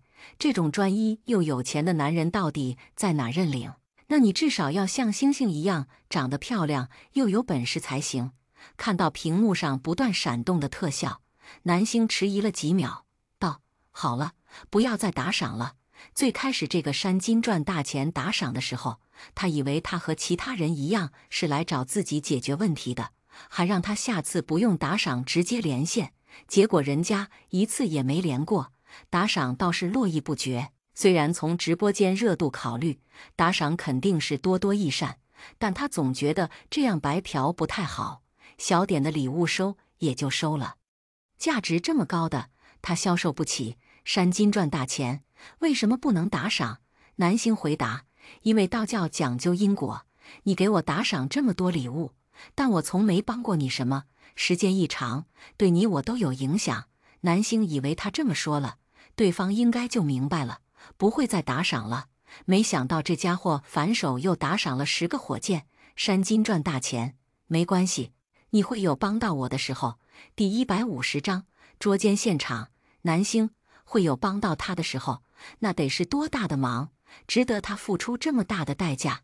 直播间网友们很快便嗅到八卦的气息，哇哇哇！山金哥好宠，想不到理由就硬编一个理由。山金哥有什么错？不过是想让喜欢的女主播吃上饭罢了。星星需要他投喂吗？这是爱，你们不懂。我宣布，从现在开始，山金 X 星星的 CP 后援会正式成立 ，CP 名就叫超级山星堆。噗！网友们看热闹不嫌事大。趁着沈先生的小奶猫还没到红星小区，在直播间里疯狂起哄，直到有人发了一句：“没记错的话，星星订婚了吧？他的未婚夫不是京城富家的三少爷吗？你们这么说，他未婚夫看到会不会不高兴？”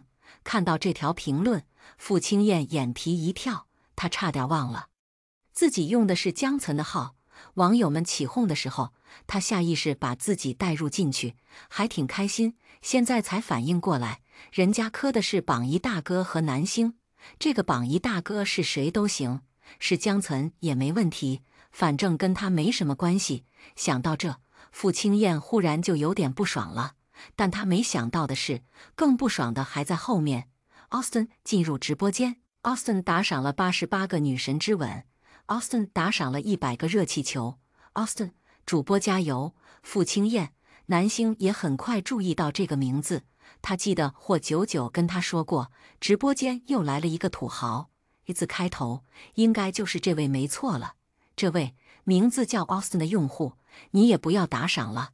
南星道：“你和山金赚大钱，都不要打赏了。”也不知道南星这句话是有什么魔力。刚说完，Austin 就一身反骨的又打赏了10个火箭。接下来，山金赚大钱打赏了20个火箭 ，Austin 打赏了30个火箭，山金赚大钱打赏了40个火箭 ，Austin 打赏了88个火箭。两人的名字在榜1和榜2来回变换，谁也不让着谁。南星嘴角一抽，沉声道：“我说你们2个别打赏了，听不懂吗？这是他有史以来第一次对粉丝冷脸，也是被逼无奈。哈哈哈哈！好刺激的雄竞现场，这个场景莫名让我想起那部电视剧，女主在2个跳舞的男人旁边大喊：‘不要打了，你们不要再打了。’那部剧叫《紫禁之巅》。谢谢你帮我勾起童年回忆。压住，这局比赛谁能赢？是山金哥更胜一筹，还是哥后来者居上？我压山金，山星堆永不言败。哥的财力也不容小觑啊！2个打赏上头的男人，包括网友们都没再听南星说什么。南星见劝不动2人，也就不再劝了。反正这个直播平台是霍氏旗下的，到时候让霍99找人把他们的钱退回去就好。此时，M国司明阳坐在沙发上，面无表情地戳着平板。同事走到他身边：“司医生，你这是？”司明阳头也没抬，在教育一头倔驴。同事他看向平板，见司明阳正在给一个女主播打赏，准确说，应该是和另一个用户争做榜1。同事震惊了，印象中的司明阳性格温和，情绪总是很稳定，很少对什么事情上头，和他那个当明星的弟弟就是2个极端。但现在，同事看一眼司明阳，莫名觉得这一刻的他被司环宇附体了。司明阳也不管同事在看他，不断点击屏幕，礼物一个又一个送出去。他是真的不明白，这个叫山金赚大钱的人为什么一定要在南星的直播间出风头，还任由网友组他和南星的 CP。这件事要是传到傅家人耳朵里，势必会引起误会，倒不如让他扼杀掉他危险的想法。司医生，讲座快开始了。同事看一眼手腕上的表，还不过去吗？马上。司明阳打赏完最后一个礼物，绑定在账户上的银行卡余额宣布告罄。这意味着他已经在短短几分钟里打赏出去高达几十万的礼物。司明阳深呼吸，在评论区回复：“有点事，下次再来。”傅家书房，傅青燕看到那个叫 Austin 的用户离开之前发表的宣言，手指不自觉捏紧。下次再来，再来什么？继续跟他抢榜一吗？傅青燕被男人气笑了，点开江岑的微信，去查一下那男人什么来路。他知道江岑也在直播间，肯定是亲眼目睹了刚才那场旷日持久的榜一大战。江岑很快回复，已经在查了。私家和傅家联姻的事人尽皆知，除了一些网友不清楚男星的身份，但凡知道他是私家千金的，应该都对他有未婚夫的事有所耳闻。他看那个 Austin 的头像是个正经人，又没粉丝，大概率不是偶然路过的土大款，应该是查过男星身份，故意来挑衅的。很快，傅青燕就收到江岑的回复，对方的 IP 地址在丹国，注册信息被平台加密了，暂时查不到。傅青燕微微挑眉，心里生出一丝兴趣，能让平台对他信息进行保护的，肯定不是一般人。难道是齐玉堂？正想着，江岑的信息又发过来，齐少爷现在就在 M 国，破案了。见直播间的两个人终于消停下来，男星松了口气，正准备起身找杯水喝，就看到傅青燕阴沉着一张脸，正用一种不爽的目光盯着屏幕。男星，好奇怪，无论是傅青燕还是直播间里的那两个人，都好奇怪。男星接完水回来，沈先生的小奶猫也已经开车抵达红星小区。他开车的时候一直没看手机，不知道直播间发生了什么。女人找了个位置把车停下，拿起手机，我到红星小区了。直播间里忙着磕 CP 的粉丝们回过神来，继续吃瓜看戏。门牌号606，上去吧。女人没说话，踩着高跟鞋走进公寓，坐电梯来到6层。站在606门口，女人对着屏幕道：“如果我老公没出轨，你必须当着所有人的面跟我道歉。”可以，男星毫不在意。女人伸手按响门铃，很快就有人过来把门打开。思思姐，叶瑶看到谢思思十分惊讶：“这么晚了，你怎么？我能进去吗？”谢思思问。叶瑶愣了一秒，犹豫道：“我刚回家，还没来得及收拾，要不还是改天吧。”谢思思没理他，径直走进去。叶瑶脸都白了，这女人不对劲啊！你们看她的表情，好像有点心虚。这两个人是朋友吗？看着挺熟的。星星说小奶猫的老公出轨，难道是跟他朋友出轨？这么刺激吗？星星直播间里有好多刺激的事，这都不算什么，你多看看就知道了。叶瑶没想到谢思思会忽然闯进来，跟在她后面。思思姐，我家真的很乱，你明天来吧。谢思思来到客厅，听到浴室隐约传来水流声。你家有人啊？对。叶瑶眼神躲闪，明显是在说谎。谢思思皱眉，她已经看出来了，叶瑶有事瞒着她。里面的是谁？敖飞吗？不是，思思姐，是个你不认识的朋友。谢思思越来越觉得不对劲，如果里面的人真是她闺蜜的老公敖飞，那叶瑶应该直接告诉她才对。再加上男星在直播间里说的那些话，更让她有种不好的预感。她推开挡在面前的叶瑶，往浴室走。就在这时，浴室里传来一个男人的声音：“小瑶，帮我拿条浴巾。”谢思思站在原地，只觉得一股寒意遍布全身。这声音，沈周。叶瑶知道瞒不下去了，干脆低下头，等待暴风雨降临。小瑶，你在外面吗？我洗完了，再不给我拿浴巾，我就直接出去了。啊！沈周话没说完，谢思思便一把打开浴室的门。啊！卧槽！大姐，你开门能不能提前说一声？我怕看到什么不该看的呀。这个直播间会不会被封？宝子们放心，星星直播间有专业场控为直播过程保驾护航。果然，沈周的身体在入画的第1秒就被打上马赛克。场控是霍玉山特意安排的，就是怕男星在直播过程中有什么血腥画面。没想到场控第一次出面，竟然是为了给一个裸男打码。沈周看到闯进来的人是谢思思，惊慌失措地扯了条毛巾捂住下面。思思，怎么是你？谢思思脸色惨白，嘴唇都在发抖。沈周，你竟然背着我和他，这种女人你也吃得下去？沈周慌忙解释：老婆，你误会了，我只是恰好路过，来小叶家洗个澡。渣男这说辞，我服了，谁家好人没事去别人家洗澡啊？果然男人的嘴骗人的鬼，这么扯离谱的话都能说出来。谢思思捏紧拳头，胸口上下起伏，浑身都在发抖。沈周还在安慰思思：“你冷静点，真的只是误会，我们出去说好不好？”眼看沈周就要碰到自己，谢思思用没有拿手机的那只手狠狠打在沈周脸上，啪！沈周被打得向旁边一倒，撞在淋浴间的玻璃上，发出一声闷响。沈周捂着自己的脸，不可置信地看向谢思思：“沈哥。”叶瑶一个箭步上前：“沈哥，没事吧？”见叶瑶对自己老公这么关心，谢思思彻底破防。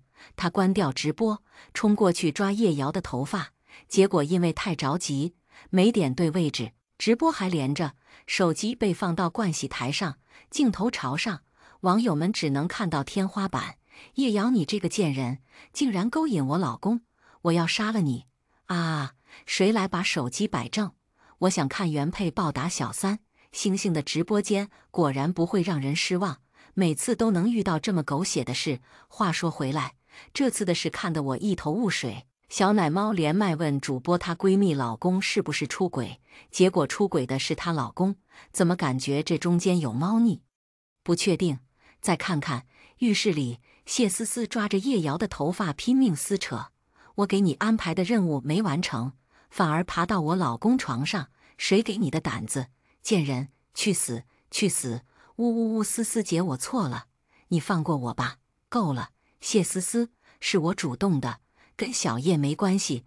网友们看不见画面，只当是在听广播剧，但即使是这样，也足够刺激了。你说是你主动，沈周，你疯了吧？她就是个乡下来的保姆，你就算在外面偷吃，是不是也该吃点好的？保姆怎么了？保姆也比你的温柔懂事。你在家就只知道当甩手掌柜，吃我的用我的，还给我提各种要求。小叶就不一样了，小叶很会关心人，我跟他在一起非常舒服。谢思思怎么也没想到沈周是这样想他的，更没想到他会在2选1的选择题里选择叶瑶。沈周，你……谢思思喘着粗气，只觉得脑袋都在发胀。你告诉我，你是什么时候跟他搞在一起的？不关你的事。沈周冷冷道：“这日子你要是不想过就别过了，别把火气迁怒到小叶头上，她是无辜的。”谢思思一开始还很愤怒，听到沈周这么说，顿时又觉得委屈，她眼眶泛红，眼泪一颗一颗往下砸。你以前不是这样的，你以前明明对我很好，我说什么都会听，为什么变成现在这样了？就因为他比我更会照顾人嘛。沈周闻言发出一声轻笑：“我该说你傻吗？谢思思，我对你好，是因为你是外人眼中的沈太太，我需要带你出去帮我树立人设，但不意味着我是个傻子，分不清好坏。大学毕业之后你就没上班了，美其名曰当我的贤内助，实际就只知道享乐，甚至在每月拿着10万块零花钱的情况下，也不做任何家务，还请了个保姆。”沈周说着，将叶瑶搂在怀里：“小叶伺候你受了多少委屈，你知道吗？他每天洗衣服做饭，还得看你脸色，你考虑过他的感受吗？”第151章，极度生根发芽。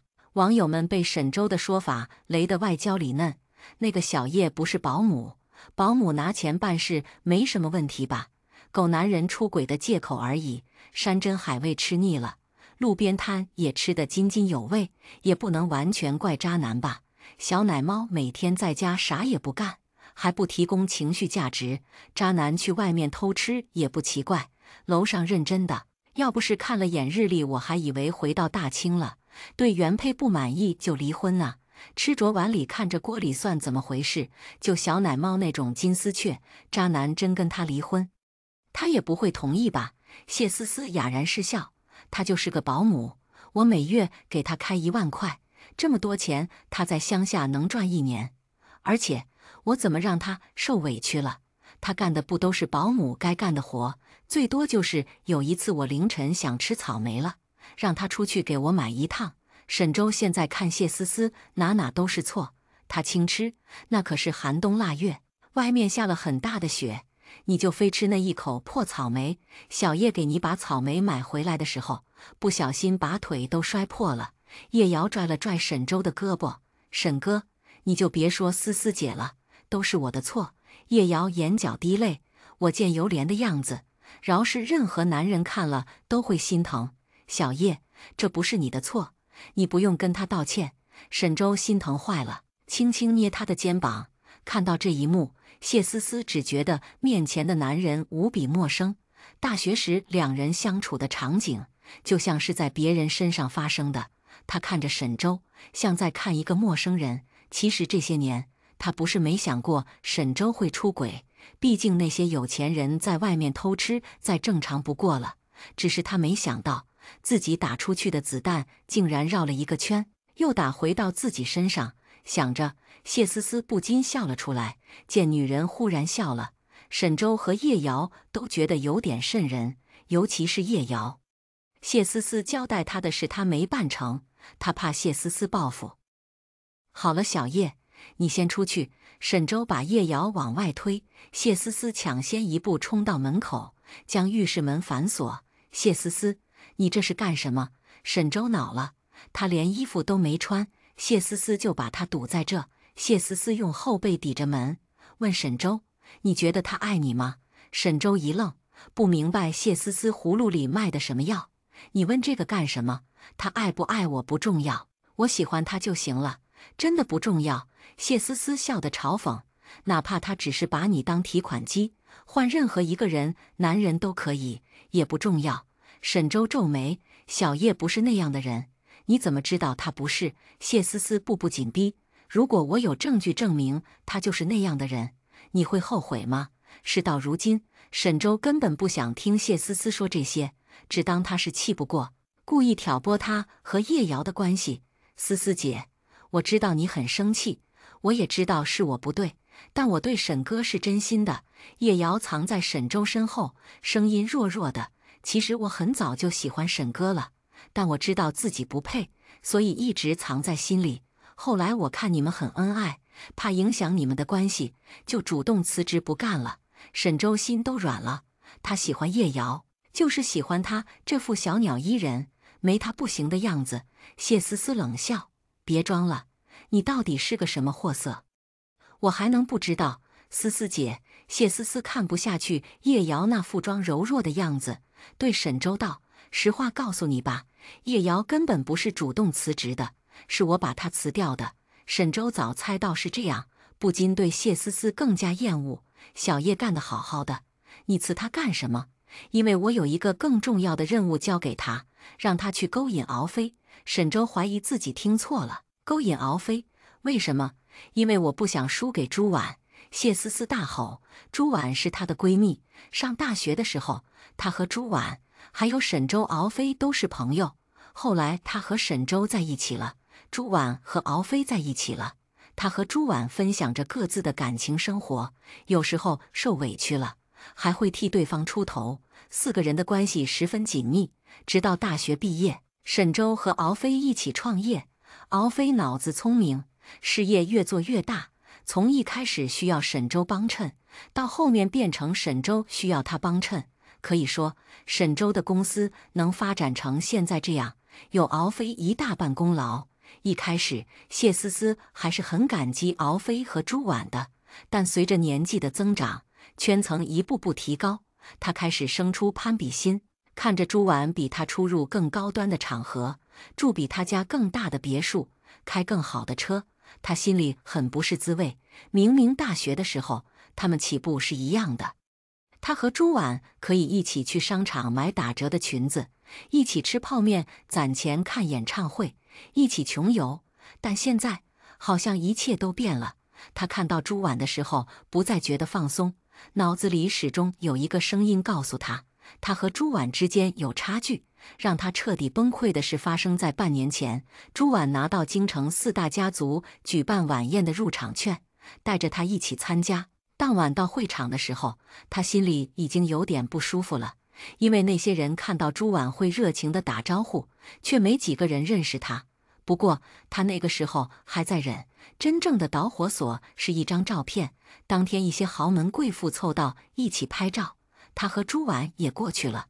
他站在最边上，结果照片发出来，他发现自己没被拍进去。朱婉安慰他说是因为镜头不够宽，才把他漏掉了。但他知道根本不是那么回事，那些人就是瞧不起他，因为他不够格，所以连拍照都不带他。至于朱婉，在明知道他的身份地位不适合参加那种宴会的情况下，还带他过去，明摆着就是想打他的脸。回家之后，他盯着那张照片看了很久，脑海中生出一个阴暗的念头。他看叶瑶生的娇俏可人，觉得男人都会喜欢他这款，就以给他生病的弟弟出钱做手术为诱饵，跟他达成合作。他让叶瑶去勾引敖飞，并记录下证据。他想在朱婉最幸福的时候曝光敖飞的丑闻，让他们夫妻俩从神坛跌落，成为豪门圈子里的笑柄。今天他找南星连线，也是想让这件事发酵得更快一些，因为他知道南星的直播间人气很高，如果他在这里曝光了敖飞的丑闻，那他和朱婉的名字一定会以最快的速度爬上热搜。只是没想到，在他以为万事俱备的时候，现实竟然跟他开了这么大的玩笑。叶瑶勾引到的人不是敖飞，而是她老公。她甚至不知道这中间到底是哪一步走错了。朱婉怎么你了？你要这么对她？沈周一脸不解，她不是你闺蜜吗？你们关系不是最好了？那都是假象。谢思思双拳紧握，眼底透着恨意。她表面对我很好，其实就是把我当绿叶，不然为什么要带我去那种场合丢人现眼？沈周知道谢思思说的是晚宴的事，却没想到都过去这么长时间了，他还记恨着。朱婉不是说了吗？那就是个意外。当时拍照的人太多了，不只是你没被拍进去，还有几个人也没被拍进去。沈周是真不理解，谢思思每天在发什么疯？明明给他的零花钱已经够他挥霍了，还是各种不满足。谢思思苦笑，朱婉这么说你就信了？其他几个没被拍进去的人我都看了，没有一个是比我地位还低的。我和他们一样，都是被淘汰的垃圾。说到底，沈周。谢思思走到沈周面前，食指戳着他的胸膛。我活得这么压抑，还不是因为你是个废物？你要是有敖飞一半厉害，我也不至于整天被朱婉压一头，不是吗？沈周原本还觉得谢思思不可理喻，听到他这么说，怒火即刻点燃。谢思思，我看你就是在家待时间太久，把脑子给待坏了。你看看外面多少女人住不起大房子，买不起名牌，只能坐地铁出门。就说小叶，她每月赚的那1万块钱，有一大半要拿给弟弟看病。她身上穿的衣服都是批发市场淘的，手机还用的几年前的旧款。哪怕是这样，她也没觉得自己苦。再看你，每天吃香的喝辣的，不是美容就是购物，这样的日子你都不满足。你说你是不是脑子出问题了？谢思思根本听不进去沈周说的，人一旦嫉妒起来，就会陷入漩涡，拔都拔不出来。是，我是脑子有问题了。谢思思恶狠狠道，我以为你没什么本事，但至少是专一的，没想到你背着我乱搞，还和保姆在一起。思思姐，可以别再说沈哥了吗？叶瑶抿唇，沈哥这些年也不容易，他每天起早贪黑出去上班，不就是为了让你好过一点？你这么说他会难过的。谢思思被恶心坏了，扬手就要打过去。沈周在半空中抓住他的手腕。谢思思，闹够了没有？谢思思的手腕被捏得生疼，他眼里噙着泪花。沈周，你除了是个废物，你还是个蠢货。你有没有想过，我让叶瑶去勾引敖飞，他为什么反而跑去勾引你了？还不是因为敖飞正直，没上他的套。只有你傻了吧唧的，把一只破鞋当宝贝。沈周忍了很久，终于忍不下去了，他用力把谢思思甩到一边。就在这时，叮咚，外面传来门铃声。三人原本没想管，但门铃声一直不停，还越按越急。我去看看是谁。叶瑶说完，转身离开浴室。第152章，友谊结束了。叶瑶把门打开，发现来人竟然是敖飞和朱婉。敖飞推开叶瑶，大步走进去，朱婉跟在后面，脸色难看。沈周趁这个时间套上一条短裤，狼狈地走出洗手间，刚好和敖飞打了个照面。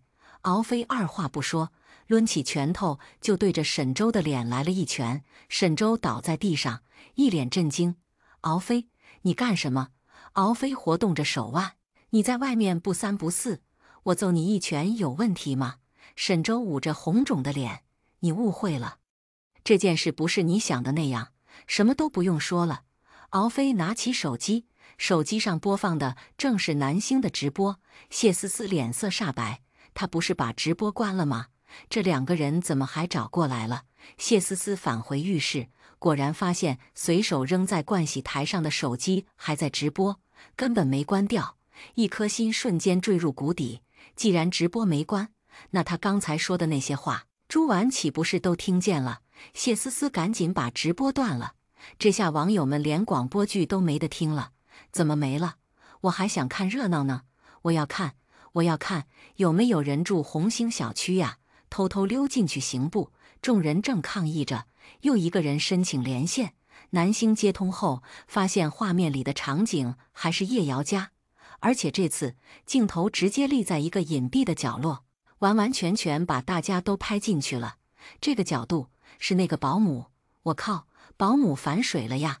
嘴上说着不是沈哥的错，反手就偷摸搞直播。好好好，最爱看这种你疯我也疯的伦理大戏了。那个，有谁还记得这是个玄学直播间吗？在场的几个人都没注意到叶瑶的小动作，以为他们现在只是关着门自己撕逼。当初你娶思思，我去小婉之前是怎么约定的？还记得吗？敖飞问沈周。沈周目光躲闪，不敢回答。你要是不记得了，我告诉你，当初我们约定过，会一辈子对思思和小婉好，不做对不起他们的事。沈周，你现在在做什么？今天他难得在家休息。朱婉偶然刷到南星的直播间，看到谢思思在上面说敖飞出轨，朱婉很震惊，把敖飞叫过来问他怎么回事。敖飞也很猛，因为他根本没去过什么珠宝店。后来南星在直播间说，出轨的不是敖飞，而是沈周。虽然自己的罪名洗清了，但敖飞还是不敢相信。他和敖飞是一起举办婚礼的，两人在婚礼之前就约定过，一定要对谢思思和朱婉好。敖飞一直遵守着这个约定，对朱婉全心全意。他以为沈周也是这样的，没想到他竟然出轨了，还是跟自家保姆。沈周被揍了一拳，心里也委屈。他爬起来，既然你看了直播，那你应该也听到我说的了吧？谢思思就是个疯子，但凡她有朱婉一半贤惠，我能去喜欢别的人？敖飞沉着脸，一把揪住他的衣领。先不说思思，你出轨就是错的，这是原则问题，你认不认？沈周把头别过去，不说话。这些年我看你混得辛苦，在背地里帮你，就是希望你能轻松点，有时间多陪陪思思。你倒好，把时间都用在别的女人身上了。面对敖飞的质问，沈周无话可说。他确实是出轨了，但他不认为这是他一个人的错。如果不是谢思思太作，他大概也不会喜欢上一个保姆。想着，沈周冷笑：“敖飞，你永远都是这样，站着说话不腰疼。你轻轻松松赚到钱，就觉得别人也可以。你娶了个温柔的老婆，就觉得我老婆也一样。那你听没听到他刚才是怎么说朱婉的？他说朱婉心机，故意拿他当陪衬，还想让你们夫妻俩身败名裂。即使这样，你要站在他那边。”敖飞皱眉：“思思和小婉的事让他们自己解决，现在我说的是你。那个保姆确实不是什么善类。”敖飞说着，看向缩在旁边的叶瑶：“沈周想都没想便维护，连你也被洗脑了。小叶就是个单纯姑娘，她没对不起任何人。那如果我告诉你，思思说的是真的呢？敖飞盯着沈周。如果我说叶瑶确实勾引过我呢？什么？那天在会所里，我们遇到叶瑶在那里打工，还记得吗？沈周皱眉，他想起有次他和敖飞去会所应酬，看到叶瑶在那里端茶送水。那个时间点，距离叶瑶辞职也就几天。当时沈周以为叶瑶是被谢思思挤兑走的，因为谢思思不止一次说过，觉得叶瑶长得好看，不像个保姆，所以他理所当然觉得叶瑶去会所打工是迫不得已。那天你喝多了，我还算清醒。去洗手间的时候，叶瑶进来了，她抱着我说喜欢我很久了，愿意当我的情人。听到敖飞说的，朱婉露出惊讶的表情。这件事，敖飞从来没告诉过他，这怎么可能？沈周摇头，叶瑶不是这种人。你才认识他多久，就敢给他打包票？我还没说完，敖飞继续道，他抱着我说愿意做我的情人，我吓了一跳，赶紧把他推开了。我以为这事就这么过去了，没想到几天之后，我在下班的路上又遇到了他。他忽然冲到我车前面，要不是我刹车快，差点撞到他身上。我下车，他又跟我说了那些话，说他喜欢我，非我不可。沈周越听，脸色越差，因为这些话，叶瑶也跟他说过。他看向站在角落里的叶瑶，女人只是抿着唇，两手攥着衣角，一言不发。沈周的心又凉了半截，我只当他是在发疯，把他丢在路边就走了。那次之后，他就没再找过我了。没想到是转移目标，去了你那里。敖飞嘲讽一笑，之前我还奇怪，他就跟我见过几次面，怎么可能非我不可？直到看了直播才明白，是思思让他这么做的。所以，沈周，你觉得他后来又接近你，是为了什么？敖飞一番逼问，让沈周哑口无言。他再次看向叶瑶，希望他能给出一个合理的答案，但叶瑶什么也没说。沈周，你真的太糊涂了。敖飞无奈摇头，原本你可以拒绝的，如果他像自己一样拒绝了，后面和谢思思离婚也好，继续过也罢，都无可非议。但现在他选择了错误的路，并且在这条路上越走越远。思思固然有错，但你在这中间也绝对没起到什么好的作用。一直沉默的朱婉忽然开口，听到朱婉为自己说话，谢思思一愣。她的性格就是这样，容易多想，又好面子。如果你们能好好沟通，事情不会演变成现在这样。朱婉抿了抿唇，其实我也应该早点发现的。自从进了上流圈，他就一刻不停地周旋在那些富太太身边，为敖飞打点人脉，完全忽略了谢思思。他以为偶尔带谢思思参加几个聚会，两人的关系就能一如往昔，但事实却是谢思思根本没领情，不仅没领情，还因此恨上了他。谢思思看着朱婉，不知道为什么心里很难受。他明明那么嫉妒朱婉，可当朱婉说出这番话时，他忽然就有点后悔了。谢思思忍着眼泪，口是心非道：“你装什么？谁不知道你现在发达了，瞧不上我这个朋友了？你带我去参加那些聚会，不就是为了给你当陪衬吗？你想让那些人都知道，你现在过得比我好。”听到谢思思这么说，朱婉并不意外。思思，你真是这么想我的吗？谢思思，朱婉叹了口气，算了，现在问这些也没意义。他将手里捧着的盒子递给谢思思，你知道，我对感情一向很洁癖，爱情也要，友情也罢，在你对我产生怀疑的那一刻起，我们之间的友谊就已经结束了。谢思思将朱婉递给他的盒子打开，看到里面的东西，先是一惊，紧接着眼泪夺眶而出。第153章，碎掉的镜子不会复原。盒子里装的是他们从大学到现在拍的大头贴，做的小手工，还有很多值得纪念的东西。谢思思拿起其中一张照片，那是毕业旅行时拍的，他们去一个景点打卡，忽然下了好大的雨，4个人都被淋成了落汤鸡。谢思思觉得好笑，就让朱婉对着他拍一张。照片上的他浑身湿透，黑发贴在脸上，虽然狼狈，笑容却十分灿烂。谢思思翻到照片背面，看到朱婉在后面写了几行字：“思思，我最可爱的小女孩，愿你往后的日子永远像今天这样开心，愿我们的友情岁月长存，永不褪色。”因为已经过去很多年，照片上的字迹都有点模糊了。谢思思抹擦着上面的字迹，指尖轻颤：“思思，我一直把你当我最好的朋友。”朱婉轻声：“毕业之前你说，不管我们4个以后谁发达了，都不能忘了另外3个人。我和敖飞做到了，你们呢？”一句反问，像一把刀扎在谢思思心上。她宁愿朱婉打她一顿，骂她一顿，这样她就可以坐视恶人的身份，继续心安理得地做那些坏事。可朱婉永远都是这样，无论她犯了多大的错，都表现得波澜不惊。但谢思思知道，这次不一样了。这些东西原本会是珍贵的纪念，但现在看到它们，我只觉得恶心。朱婉深呼吸，眼眶微红。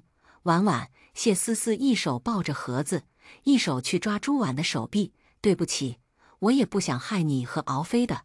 但朱婉抓住谢思思的手腕。思思，以前我问过你一个问题，不知道你还记不记得？我问你，一面镜子打碎之后再粘上，还是不是原来那面镜子？你还记得当时是怎么回答我的吗？谢思思微怔，她想起很多年前，朱婉遭到一个高中同学的背叛，拉她过来谈心，问了她这个问题，她当时是这么回答的：碎掉的镜子再粘上有什么用？那些物质分子又不能恢复，裂痕消除不掉，当然就不是原来那面镜子啊。朱婉听完他的答案，第2天就去和那个同学说清楚，断了关系。当时谢思思还很开心，觉得朱婉听了他的建议，以后就是他一个人的朋友了。谁能想到，时过境迁，最后的最后，他也成为了那个被朱婉舍弃的人。朱婉知道谢思思想起来了，默默将他的手推下去，对敖飞道：“敖飞，我们走吧。他今天过来，就是为了把那些回忆还给谢思思，亲手为这段友谊画上句号。”婉婉，谢思思眼睁睁看着朱婉离开，眼泪一滴一滴砸在盒子里。她不知道自己是出于后悔还是其他原因，总之现在她只想把朱婉叫回来。谢思思追出去之后，房间里就只剩下沈周和叶瑶。沈周还没从敖飞说的那些话里回过神来，一直以来他都觉得叶瑶是个温柔善良的姑娘。之前在他家做保姆的时候，他就觉得叶瑶特别好，和谢思思简直是一个天上一个地下。但刚才敖飞却说，她是个心机女，钓不到她才来钓自己。沈周走到叶瑶面前：“小叶，敖飞说的是假的吧？”叶瑶抿唇不语。“说话呀！”沈周抓住叶瑶的肩膀：“敖飞说的是不是假的？你没有勾引过他吧？你说实话，如果是他冤枉你，我帮你讨回公道，让他跟你道歉。”“叶瑶，你说话！”叶瑶摇了摇头，将沈周的手从肩膀上推下去，抬眸看他：“敖飞说的没错，我确实勾引他了。什么？对不起，沈周，我骗你了。我接近你就是为了你的钱，因为我弟弟病了，我需要钱给他看病。”叶瑶的表情很认真。沈周摇头：“不可能，你明明说过喜欢我。再说，你要是缺钱，直接告诉我不就行了？为什么要用这种方法？”“告诉你。”叶瑶微微挑眉，露出让沈周觉得无比陌生的表情。“我要是告诉你了，你不就觉得我是个贪图钱财的女人了吗？你现在不喜欢谢思思了，不也是这个原因吗？”沈周正在原地：“你嫌他每天在家什么都不干，吃你的用你的，所以嫌弃他了。如果我伸手跟你要钱，那你也只会贪图新鲜感跟我睡一觉，然后把我一脚踢开。你们男人不都是这样吗？”叶瑶双眼绯红，直勾勾盯着沈周。忽然，她笑了：“不对，也不是所有男人都像你一样。敖飞就不一样啊！我勾引他，他非常严厉地拒绝我了。那时候我就想，虽然我弟弟的医药费没了着落，但不知道为什么，心里还挺高兴的，因为敖飞让我知道，不是所有男人都是下半身动物。还有，谢思思虽然骄纵，但也是你让她变成这样的，是你一开始说愿意养她，愿意让她当一辈子的小公主，她被你惯坏了，你反倒又不喜欢了，多可笑啊！沈周不敢相信自己听到的，他觉得眼前的女人太陌生了，根本不是他认识的叶瑶。叶瑶勾唇苦笑，其实我对你是有好感的，因为你帮了我，又不嫌弃我的出身。但是看到你指责思思姐的样子，我忽然发现你跟我想的不一样。沈周，思思姐虽然有公主病，但她对你是全心全意的。之前你的生日，你们的结婚纪念日，你收到的那些礼物和惊喜，都是她花了很长时间准备的。你说她什么都不干，只知道消遣，但其实你平时穿的那些衣服、戴的手表、领带，都是她精心搭配的。她为了不给你丢面子，私下拼命学插花、古典乐、赏画，学一切她不感兴趣的东西，就是为了你带她出去的时候不给你丢面子。她把心思花在了你看不见的地方，难道这些对你来说就不算付出了吗？沈周被问得哑口无言，他确实没想那么多，他只知道每天回到家都看到谢思思打扮得漂漂亮亮的，一副十指不沾阳春水的样子。倒是叶瑶每天洗衣服做饭，跟她想象中贤惠女人的形象如出一辙。所以呀，你不是喜欢贤惠的女人，你只是不喜欢她了。早晚有一天，你也会不喜欢我。这个世界上的女人那么多，她们五花八门，各具特色，我哪里比得过她们呢？叶瑶说这话的时候，表情莫名有些忧伤，就像是勾起了什么痛苦的回忆。这个保姆好像有故事啊。他把直播开着说这些事，应该就是想跟渣男鱼死网破了吧？忽然觉得这个保姆有点清醒。网友们热议的时候，有人爆出叶瑶的信息，这个保姆我认识，她是我老乡，原本有个男朋友，后来她男朋友喜欢上一个城里人，就把她甩了。怪不得她刚刚还帮小奶猫说话，原来是同病相怜啊！这个世界上的负心汉为什么这么多？嗨嗨，不要以偏概全，负心女也不少。沈周听明白了，他深呼吸，问叶瑶：“所以你从头到尾都没喜欢过我？”我说了，我对你有好感，但喜欢实在谈不上。之前你给我的那些钱，我都用来给弟弟看病了，短时间还不上。如果你不介意，我可以分期还给你。叶瑶，要是没什么事就走吧。叶瑶给沈周下逐客令。沈周还想说什么，却看到叶瑶立在角落里的手机。他沉声：“你在做什么？”“没什么。”叶瑶眼疾手快拿起手机：“手机给我，沈先生，请你离开，不然我就报警了。”啪！直播在这里中断。叶瑶会不会有事？应该不会吧？红星小区是吧？我离那里挺近的，等我过去看看。网友们看完这场闹剧，之前觉得奇怪的地方都找到了答案，比如谢思思为什么那么想做使闺蜜老公出轨的事，再比如叶瑶为什么勾引完敖飞，扭头又去勾引沈周。大家纷纷表示，这比8点档电视剧还要狗血。傅青燕围观了全过程，食指轻轻推了推鼻梁上的眼镜，随手又打赏了10个浪漫之心。男星劝不动，根本劝不动。这边男星第2个福袋还没发出去，沈周出轨的词条已经冲上热搜。沈周虽然不是什么名人，但因为前不久刚刚创立了一个手机品牌，关注过那个品牌的人都认识他。这会儿网上的人都在对他口诛笔伐：“渣男去死！”沈总金句：“我就是路过洗个澡。”哈哈哈哈！楼上的姐妹别逗我，别光骂沈周啊，小奶猫也要骂，还有叶瑶。几个人炒不出一盘好菜，心疼敖飞和朱婉。星辰不移，一款专治渣男贱女的玄学主播。傅青燕知道男星直播间的人容易上热搜，但没想到这么快，正准备用小号给夸男星那条点赞，就听男星道：“我要发第2个福袋了。”网友们立刻做好准备。随着男星的粉丝越来越多，福袋也是越来越不好抢，有好多人直接上了黑科技，但还是抢不到。3、2、1，男星倒数完发出福袋，眨眼就没了。这一次是一个叫微光的网友抢到福袋，第154张，怀疑不是亲生父母，对方没有打赏浪漫之心，而是直接发起连线。网友们赶紧提醒姐妹，抢完福袋要打赏，福袋只是入场券，要算命还得打赏一个浪漫之心。啥情况？不打赏就下去，换我来。在网友们的催促声中，微光还是没有举动，直到他发出几个字：可以分期吗？分期是什么鬼？分期打赏？没钱就不要抢福袋了吧？很多人排队解决问题呢，你这是在浪费大家的时间。下去，下去！男星没有理会网友的发言，接通连线。随着画面一分为二，屏幕右边出现了一张清秀的脸。女孩似乎不太会用智能手机，对着屏幕戳了半天，才弱弱道：“你能看到我吗？可以，太好了。”女孩露出笑容，旋即又换上羞赧的表情。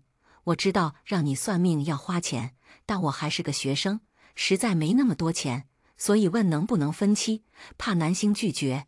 女孩连忙补充：“你放心，我绝对不会跑路的，我可以把我的身份信息都告诉你。等我攒够钱就还你。”男星没说话，而是盯着女孩的脸看了一会儿。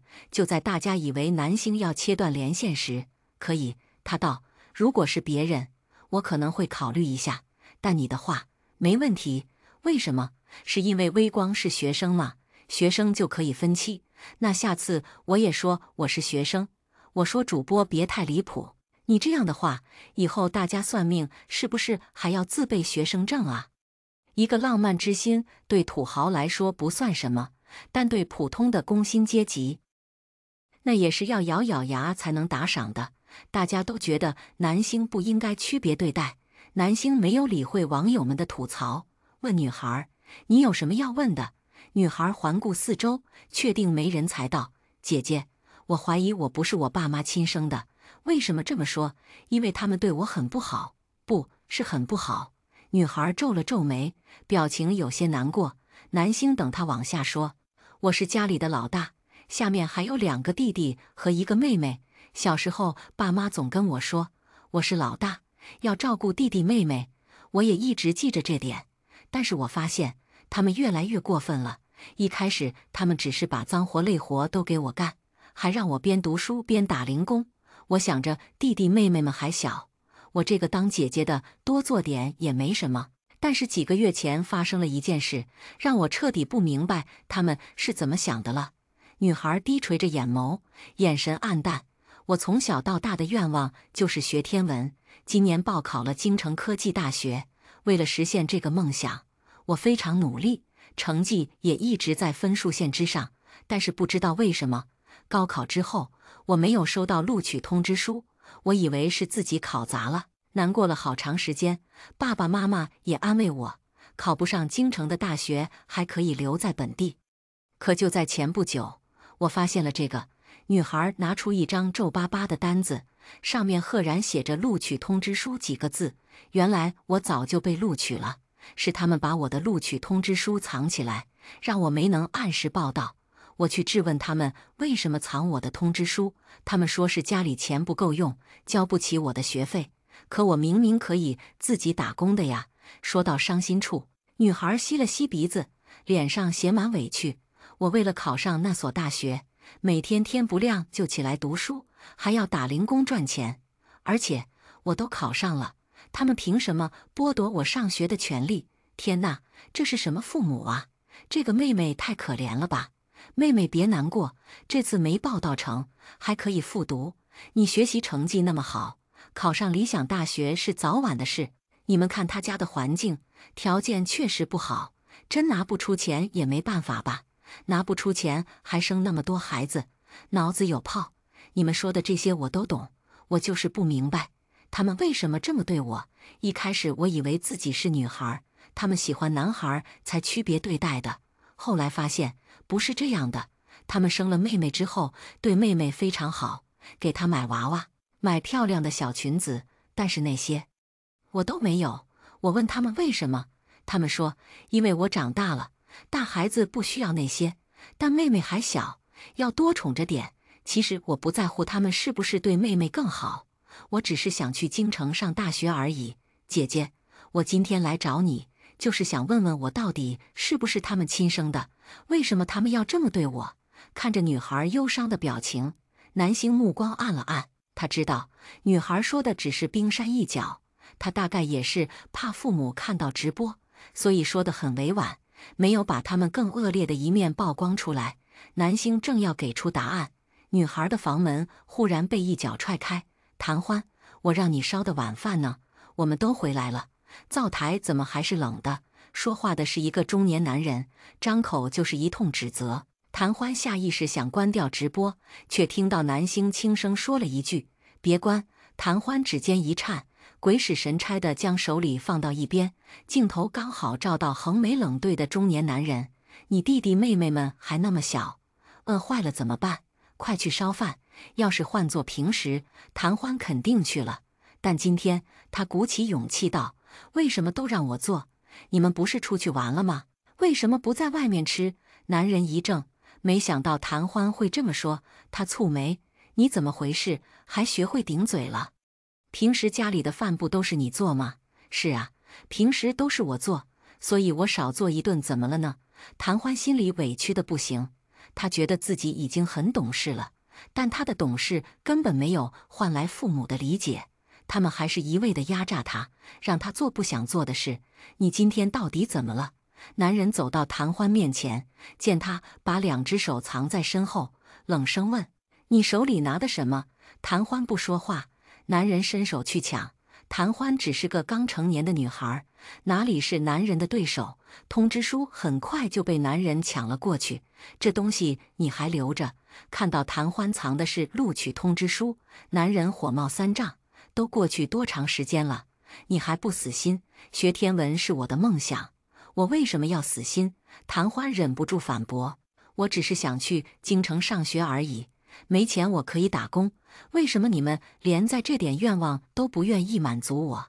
我不是说了，家里没那么多钱，你去京城上大学，最多只能养活自己，我们剩下这一大家子人怎么办？”“什么鬼？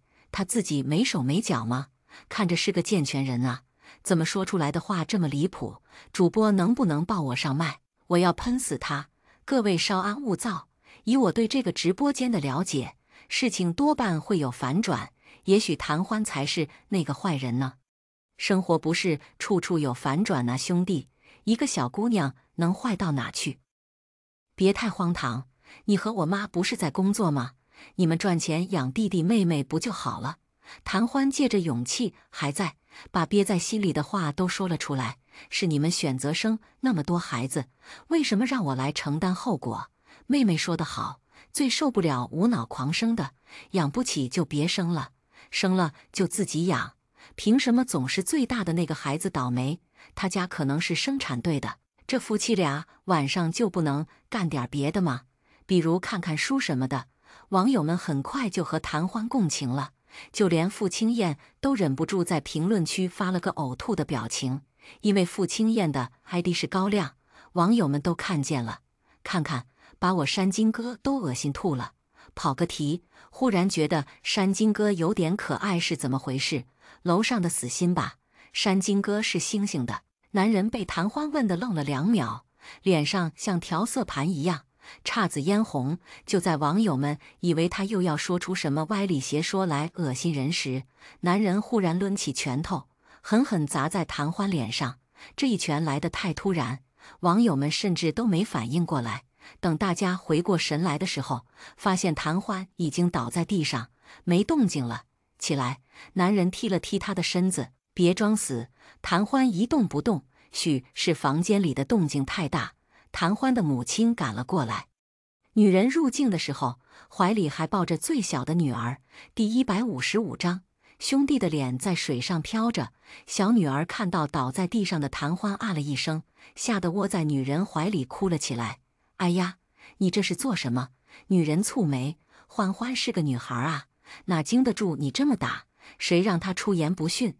男人瞪一眼地上的谭欢，全然不管她的死活。紧接着，他拿起那张被揉烂的录取通知书，你看看，这玩意儿他还留着，他什么意思？还想再考大学？留着就留着呗，留着又不会掉块肉。女人叹气，你快看看他怎么样了，别真给打死了，传出去算怎么回事？听到夫妻俩的对话，网友们只觉得毛骨悚然。你们有没有觉得这个女人更恐怖？觉得了，这不就是笑面虎吗？看上去是在唱红脸，其实还是站在男人那边。星星，谭欢到底是不是这对夫妻的亲生女儿啊？应该不是吧？南星没看评论，而是低头按着手机。不一会儿，吕光回复已经联系平城警方了，他们很快就过去。南星，谢谢吕队长。吕光回过来一个微笑的表情包。这种家长里短的事，他没法隔空解决，只能让警方出面。吕光虽然是刑侦队的，但好歹是在警务系统，比自己报警效率快很多。视频那头的夫妻俩还不知道一场暴风雨即将降临，没死，还活着呢，指不定是装死。男人探了下谭欢的鼻息，表情嘲讽：“你呀，再怎么说她也是咱们的女儿，你下手就不能轻点吗？轻点她能听话。”男人理直气壮：“她留着这东西，就是还想往外跑。咱们养了她这么多年，可不能让她干吃里扒外的事。”哎，女人不知道说什么，只能一个劲儿的叹气。谭欢昏迷不醒，男人也不管，反而端了盆冷水过来，滑地浇在他身上。谭欢被冷水刺激地醒过来，茫然地眨了眨眼。等他想起刚才发生了什么，连忙爬起来，对着镜头道：“姐姐，报警，帮我报警！”夫妻俩这才发现谭欢的手机立在桌上，不知道在跟谁连线。男人一惊，正准备去拿手机，身后的门忽然砰的一声打开，几个身穿警服的人冲了进来。谭欢惊呆了，那个姐姐是神仙吗？他刚说报警，警察就来了。和谭欢一样懵逼的还有夫妻俩。谭德业是吧？有人举报你涉嫌虐待未成年。警察二话不说就把谭德业铐了起来。谭德业愣了一秒，慌忙解释：“你们搞错了吧？我女儿成年了，再说我也没虐待她，你虐没虐待她？我们会查清楚。”眼看丈夫要被带走，葛春燕吓坏了：“警察同志，是谁举报的呀？是谭欢吗？”警察，闻讯赶来的警察都已经弄清了事情的来龙去脉，懒得跟夫妻俩解释，押着谭德业就走了。谭欢还有点没回过神来，一切都发生得太突然了。他刚才被谭德业一拳揍晕，再醒来，警察就来了。爸爸，爸爸！小女儿见谭德业被警察带走，伸出双手去抓。楠楠乖，楠楠不怕。葛春燕哄着怀里的小女儿，满眼心疼，但这副慈爱的表情只持续了几秒。在看向谭欢时，眼神瞬间变冷。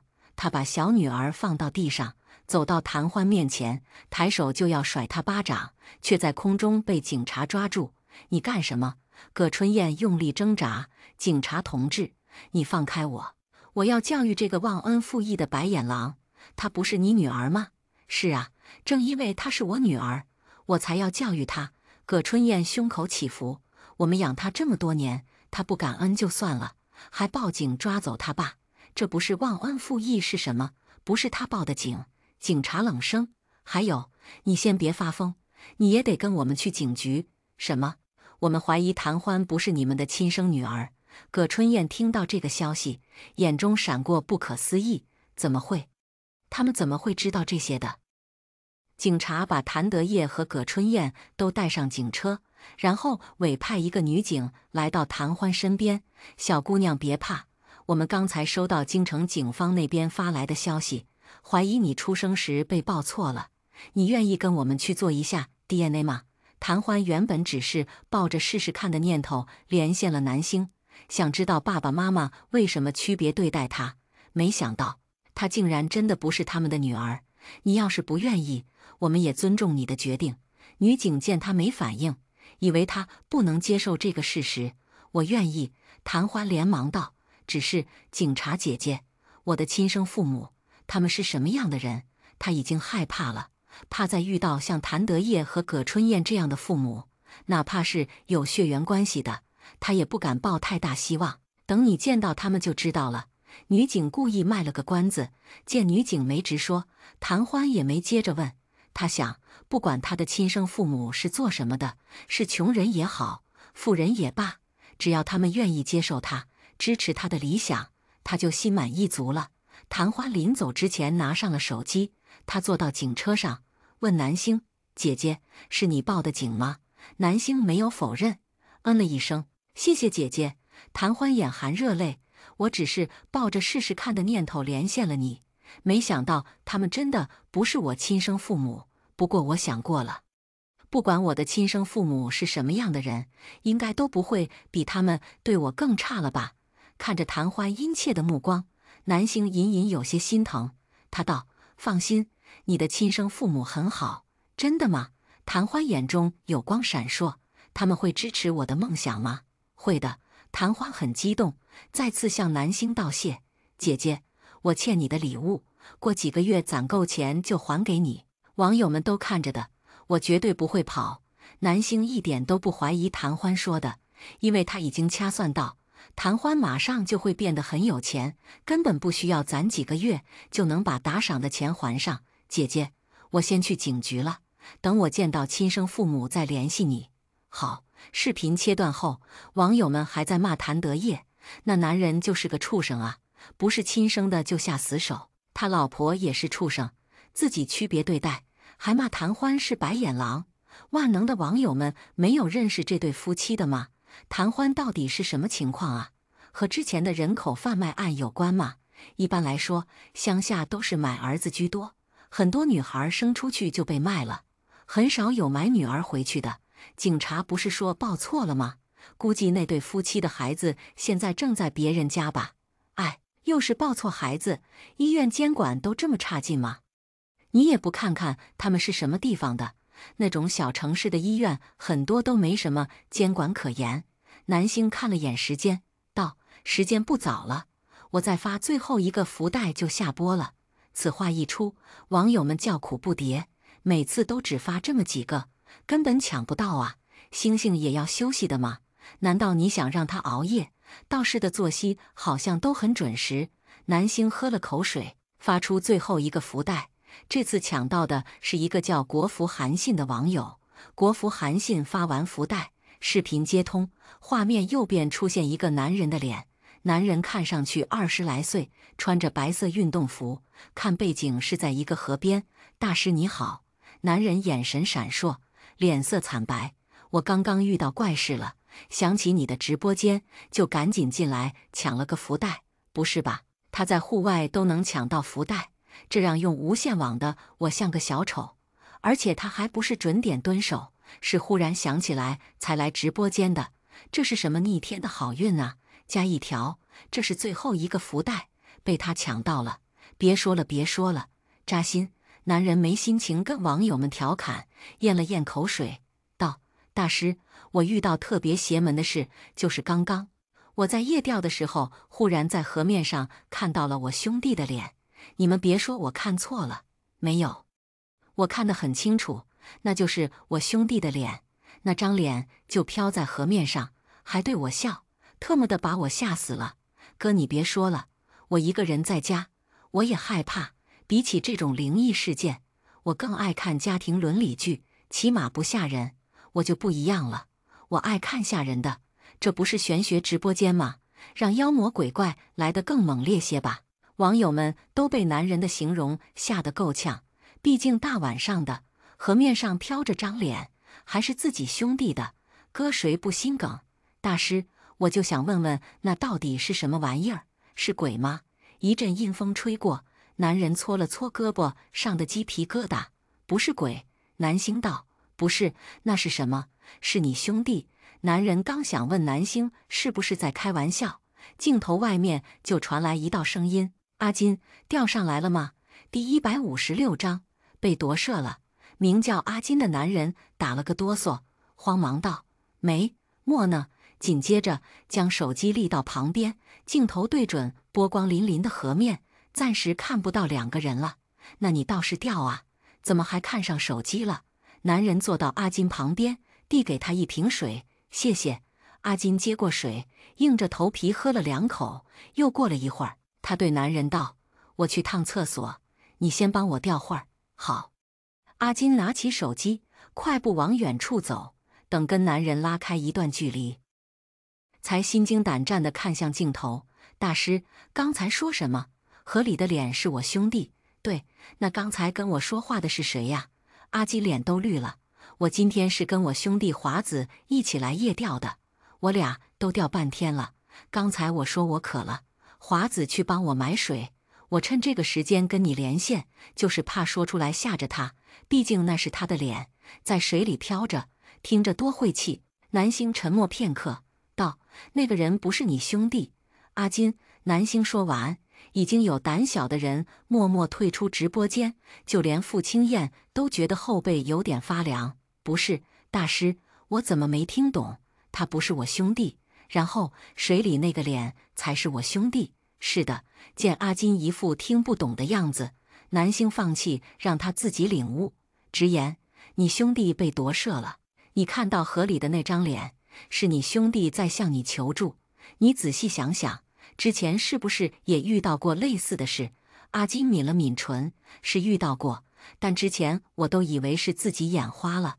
除了在河里，他还在行驶车子的窗户外面、洗手间的镜子里看到过兄弟的脸。只不过那几次都是一闪而过，他以为自己工作压力太大，出现了幻觉，为了缓解压力才跑出来夜钓，结果压力不仅没缓解，反而更大了。所以我现在怎么办？阿金声音都在发抖。我兄弟被夺舍了，不就说明他现在是鬼？是鬼的话，会不会害我？他不会害你，但会不会害你兄弟就不一定了。南星又看了眼时间，你在哪夜钓？地址发我过去一趟。既然他兄弟还能向他求助，就说明魂还在。不管那个夺舍的人出于什么目的，占用别人的身体就是不对的，必须物归原主。见南星起身，傅青燕问：“这么晚了，还出去？”南星微微挑眉，他怎么知道他要出去，而不是去洗手间之类的？傅青燕意识到自己说漏了，现场找不？你之前总是说走就走，招呼都不打一声。南星点点头，如实道：“我是要出去一趟。”去哪？我送你。傅青燕没有任何犹豫，起身就要去换衣服。如果是以前，南星应该会拦着他，但想起若虚在电话里说的，还是决定让他跟着。再者，免费司机不用白不用。此时直播间里，你们听到了吗？星星旁边有男人的声音。啊！我也听到了，是谁拱了我家星星？站出来，我保证不砍死他。还能是谁？肯定是傅三少啊！他们都订婚了，订婚，主播订婚了，我就知道。不管什么时候，都有人对这件事很惊讶。南星没留意直播间里的人在说什么，下楼之前就把直播暂停了。楼下，两人遇到路过的傅玉生，见傅青燕和南星大晚上穿戴整齐要出门，傅玉生有些奇怪：“这么晚了，你们去哪儿？约会？”傅青燕想都没想就甩出2个字。傅玉生愣了一下，也没多问，点头道：“外面冷，多穿点，别冻着了。”说完，转身回了房间。门刚一关上，傅玉生便兴致勃勃地坐到战雪旁边。“老婆，你猜我刚才看到什么了？”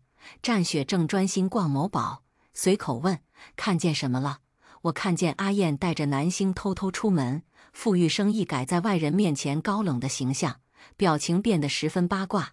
他们出去的时候被我撞见了，我问他们去干什么，阿燕说是去约会。约会？这么晚？战雪来了精神，坐起来。你没问他们去哪约会吗？傅玉生咳了一声，人家小情侣的事，我问那么多干什么？你不也让我少管闲事？我是让你少管不重要的事，但不是这种。战雪恨铁不成钢，这大晚上的，两人约哪门子的会？倒像是傅青燕带南星出去散心了。想到吃饭时庄韵然阴阳南星的事，他皱眉道：“老公，你说咱们让南星住在这是不是不太好？他会不会觉得不自在啊？”“会吗？”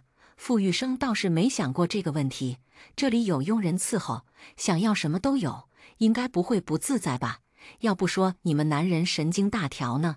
战雪无奈摇头。今天吃饭的时候，韵然一直针对南星，你没听出来？听出来了，但我觉得以南星的气度，应该不至于跟他过不去。在傅玉生眼里，南星是那种对什么事情都很包容的性格，不是出于圣母心的包容，而是单纯的不在乎。像庄韵然那种口头阴阳几句不痛不痒的，南星估计都是左耳进右耳出。真的吗？战雪将信将疑，要不还是让他们搬出去住吧，更自由。那你就不怕阿燕那小子不回家？傅玉生一句话，瞬间打消了战雪的念头。虽然傅青燕最近的表现还可以，但他还不太确定，他到底是装的还是发自真心。在确定这件事之前，确实不能轻易放他从眼皮子底下溜走。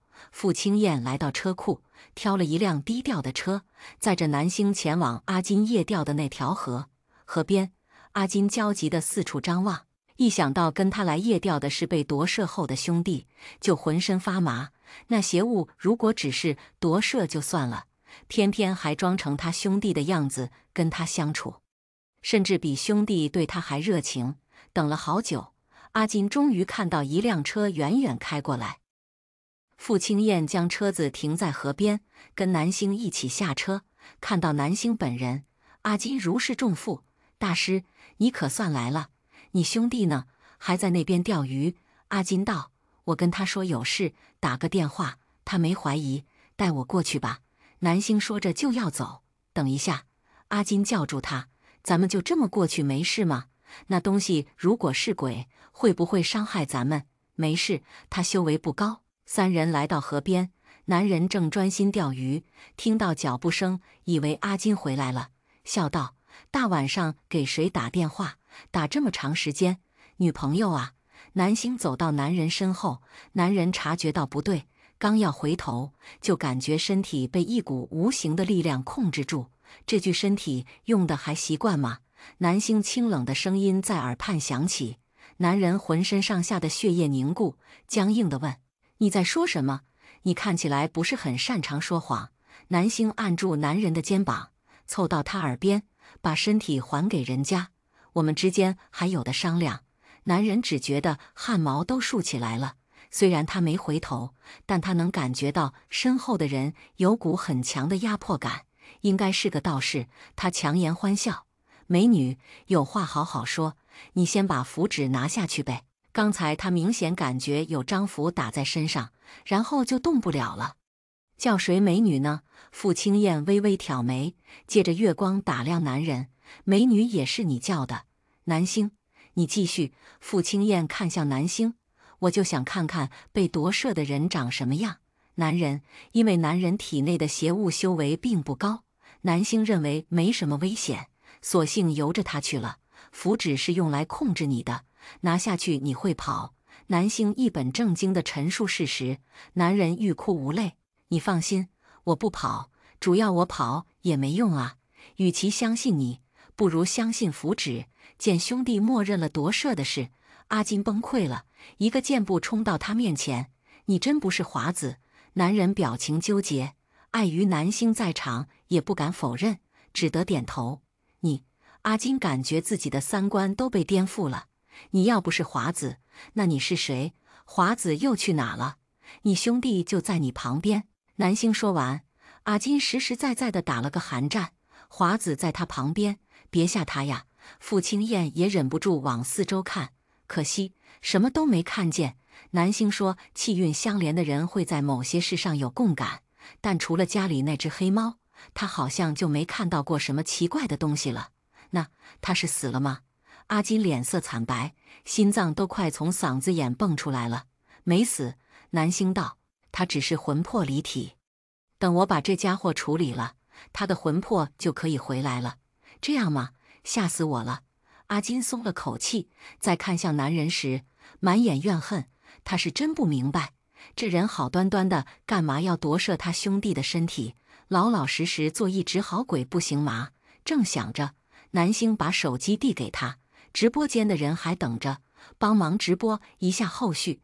阿金接过手机，连忙点头：“好，没问题。”粉丝们一看直播又开了，激动得七嘴八舌。第157章，下辈子不想当人了。主播是不是到目的地了？星星，你先告诉我那个男人是谁？你不说我就不活了！呜呜呜，那你还是别活了吧。国服韩信，你把镜头转一下，我刚才好像看到一个帅哥在那边。阿金嘴角一抽，是啊，大师带了个帅哥过来，应该是她男朋友吧。直播间瞬间炸开，镜头对准帅哥，让我看看，我也要看，不管是谁，请离星星远一点，你配不上他。如果是傅三少的话，当我没说。阿金也不知道网友们怎么爱八卦，听话的把镜头对准傅青燕。那自己看吧。夜色浓稠如墨，身高影长的男人站在河边，背对镜头，肩宽腰窄的黄金比例让网友们忍不住抽泣。卧槽，这是真的帅！好了，我收回刚才说的话，这么帅的男人给星星当男宠还是可以的。国服韩信，他正脸怎么样啊？和背面一样吗？阿金，一样，正面比背面还帅。哎，我说，你们到底是来看玄学直播，还是来看八卦的？网友们这才回过味来，问他夺舍的事怎么样了。阿金把现在的情况告诉了网友。大师说我兄弟就在旁边，但我看不见。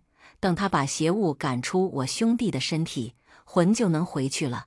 河边，南星抽出一张引魂符抛向空中，双手快速结印掐诀。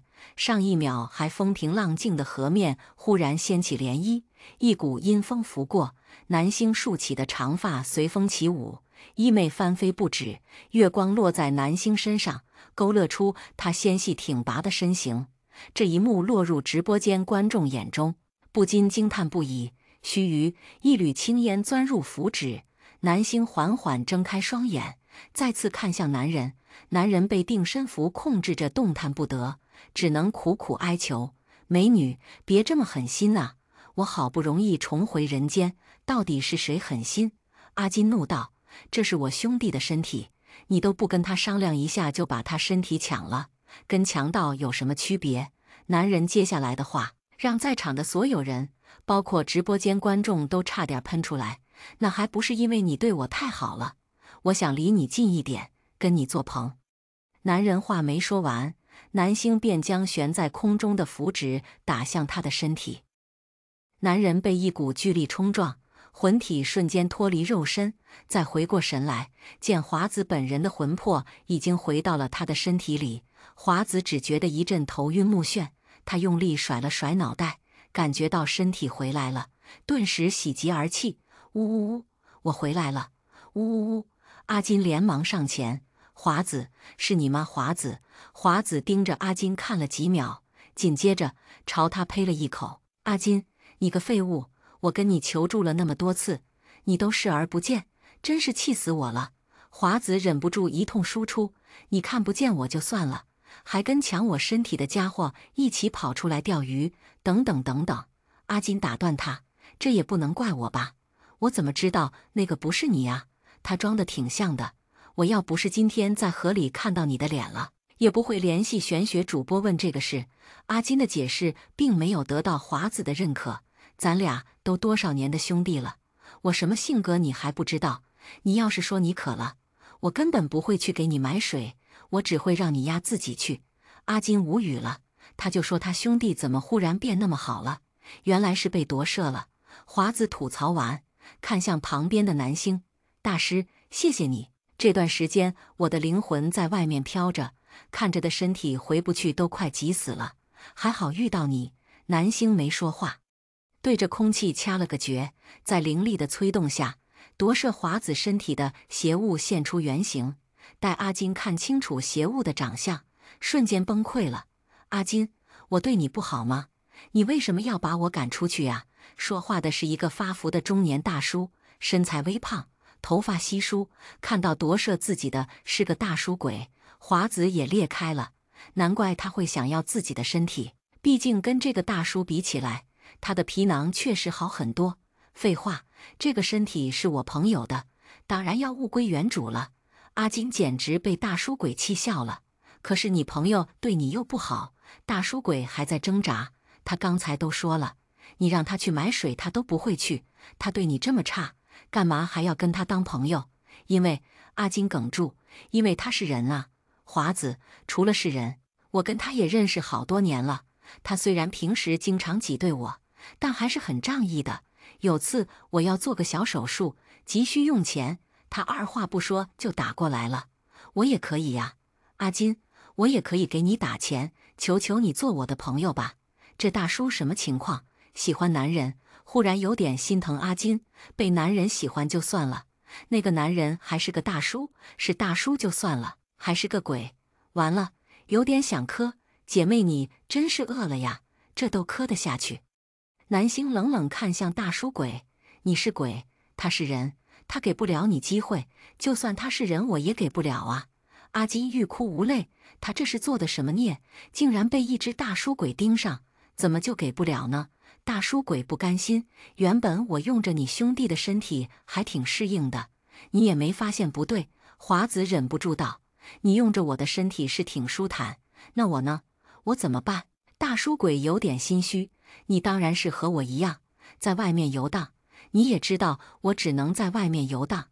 华子恨不得冲上去给大叔鬼2巴掌，你自己都不想干的事，凭什么推给我？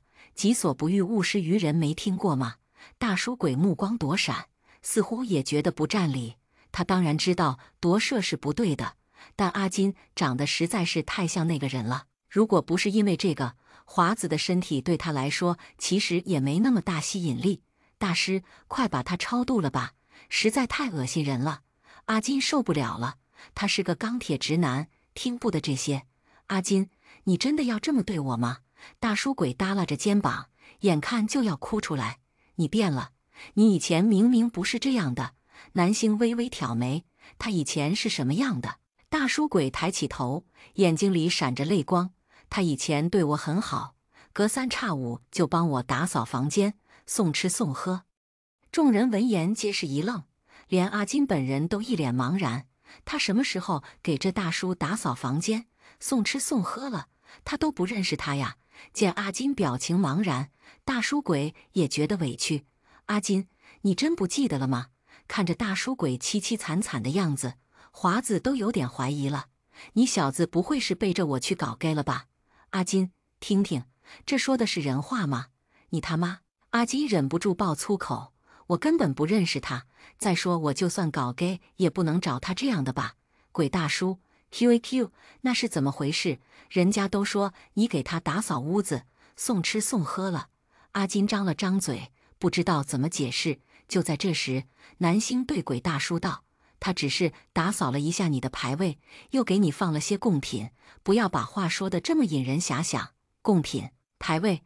闻言，阿金似乎想到了什么，那不就代表他想跟我做朋友？鬼大叔道，我被困在那栋楼里几10年，大家都对我避之不及，只有他愿意给我上香，但他只是为了日行一善。南星一盆冷水浇过去，他并不知道那是你的牌位，何况活人也不会想和死人做朋友。直播间里的观众听不懂他们在说什么，都有点着急。什么牌位？国服韩信给这个大叔鬼扫过墓吗？他们认识？不知道啊。看到网友们的疑问，阿金解释，我住的那栋楼里有一块无主牌位，据说放在那里很多年了，没人知道牌位的主人是谁。我每天路过那个牌位的时候，心里都毛毛的，怕牌位的主人找上我，就擅自打扫了一下，又上香，放了些贡品。他以为这样就能保平安，没想到还惹上事了。我还以为你看到我了。得知真相的大叔鬼满脸失落，他从90年代就被困在那栋楼里了，因为时间过去太久，他已经忘了是谁给他立的牌位，牌位上没写他的名字，路过的人都躲着走，怕是什么晦气东西，也不敢轻易挪动，就这么生生把他放在楼道里几10年。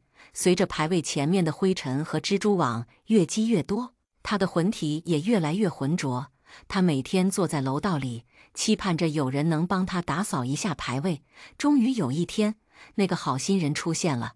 阿金抱来一盆水，仔细擦掉牌位上的灰尘，又买了鲜花、瓜果什么的放在他前面。那一刻，他觉得阿金仿佛是天神降临。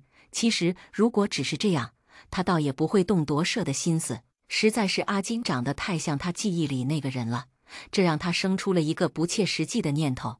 他想拥有一具可以自由行动的身体，想陪在阿金身边，做他一辈子的好兄弟。你是鬼，我怎么可能看到你？我只是觉得有个无主牌位放在那儿有点瘆人，就想着打扫一下。阿金越说越委屈，他好心帮忙，这大叔鬼不感恩就算了，还夺舍他兄弟。要不是他今天连线，还不知道要被骗多久。听到阿金这么说，大叔鬼难过的低下头，他还以为阿金和那些人不一样，原来他也只是怕染上晦气而已。就在大家以为这个误会已经解开，大叔鬼可以被超度的时候，我还有个心愿，不知道小姑娘你能不能帮我实现？大叔鬼看向南星，目光阴切，见他身上并无太多怨气，南星没有直接驳回，而是问：什么心愿？说来听听。大叔鬼，你是道士，那应该有认识的阴差吧？能不能跟他们说一声，下辈子我不想当人了？南星沉默片刻，道：这个我帮不了你。为什么？因为人的命数是提前写好的，你上辈子种下的因，这辈子会结成果。地府那边如何评判，不由我说了算。大叔鬼闻言，表情有些惆怅。可我真的不想再当人了。如果一定要当人，也不想当男人了。华子有些奇怪，不当人，难道要当动物？当动物更身不由己，还不如当人呢。大叔鬼摇了摇头，动物看上去不自由，但他们不用活在这个社会布下的条条框框里。其实不只是动物，就连花花草草都比人类自由得多。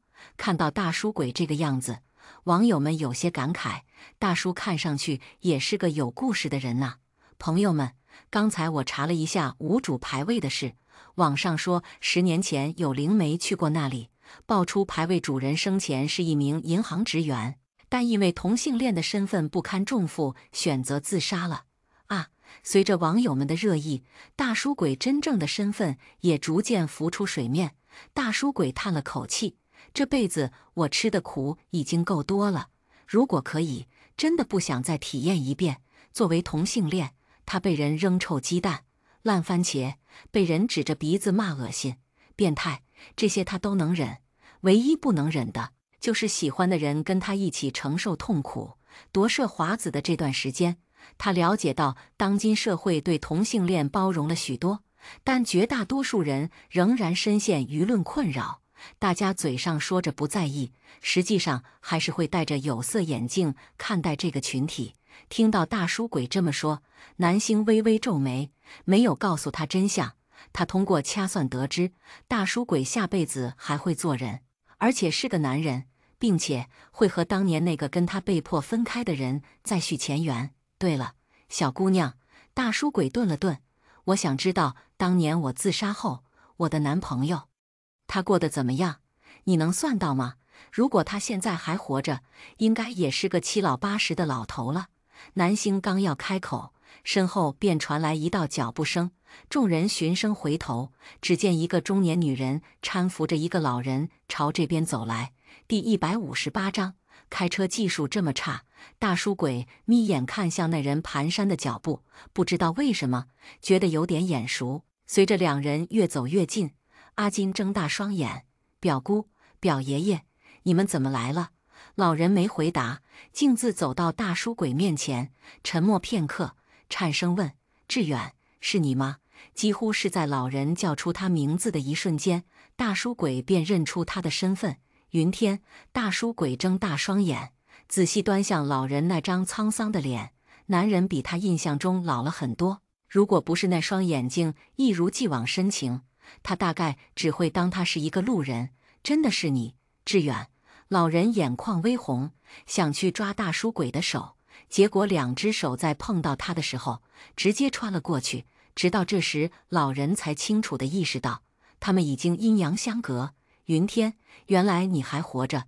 大叔鬼看着老人苍老的样子，百感交集。原本他都已经做好了云天不在人世的准备，没想到他不仅活着，还找到了这里。老人点点头，有泪从眼角滑落。你走以后，我每天度日如年，不止一次想问你为什么丢下我，为什么放弃自己的生命。我想啊想，想了几十年也想不出答案。志远，现在我见到你了，我想问问你，你当初丢下我，到底是怎么想的？你就不怕我想不开，跟你一起去了吗？大叔鬼被问住，一股酸涩涌上心头，他哽咽：对不起，我只是想让你过上正常人的生活。那个时候，他和云天住在一起，为了掩人耳目，谎称是兄弟，但这种事瞒得了一时，瞒不了一世。有天，他和云天亲密的举动被邻居发现，从那之后，邻居们开始戴有色眼镜看他们，甚至向社区举报他们作风不正。在那样高压的情形下，没人能好好生活。老人猜到他会这么想，叹气：你呀，永远都是那么想当然。当年志远去世后，他痛不欲生，好几次想轻生，都被理智拽了回来。他想到志远的父母还活着，他们已经失去了志远这个儿子，往后的生活都没有依靠。于是他找到志远的父母，提出赡养他们。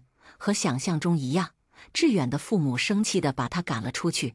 他们说志远是被他害的，如果不是他带着志远学坏，志远也不会被大家当成怪物，最后承受不住舆论的压力自杀。被志远父母赶走后，他并没有放弃。接下来的日子，他拼命打工赚钱，每月都把工资的一部分寄给志远父母。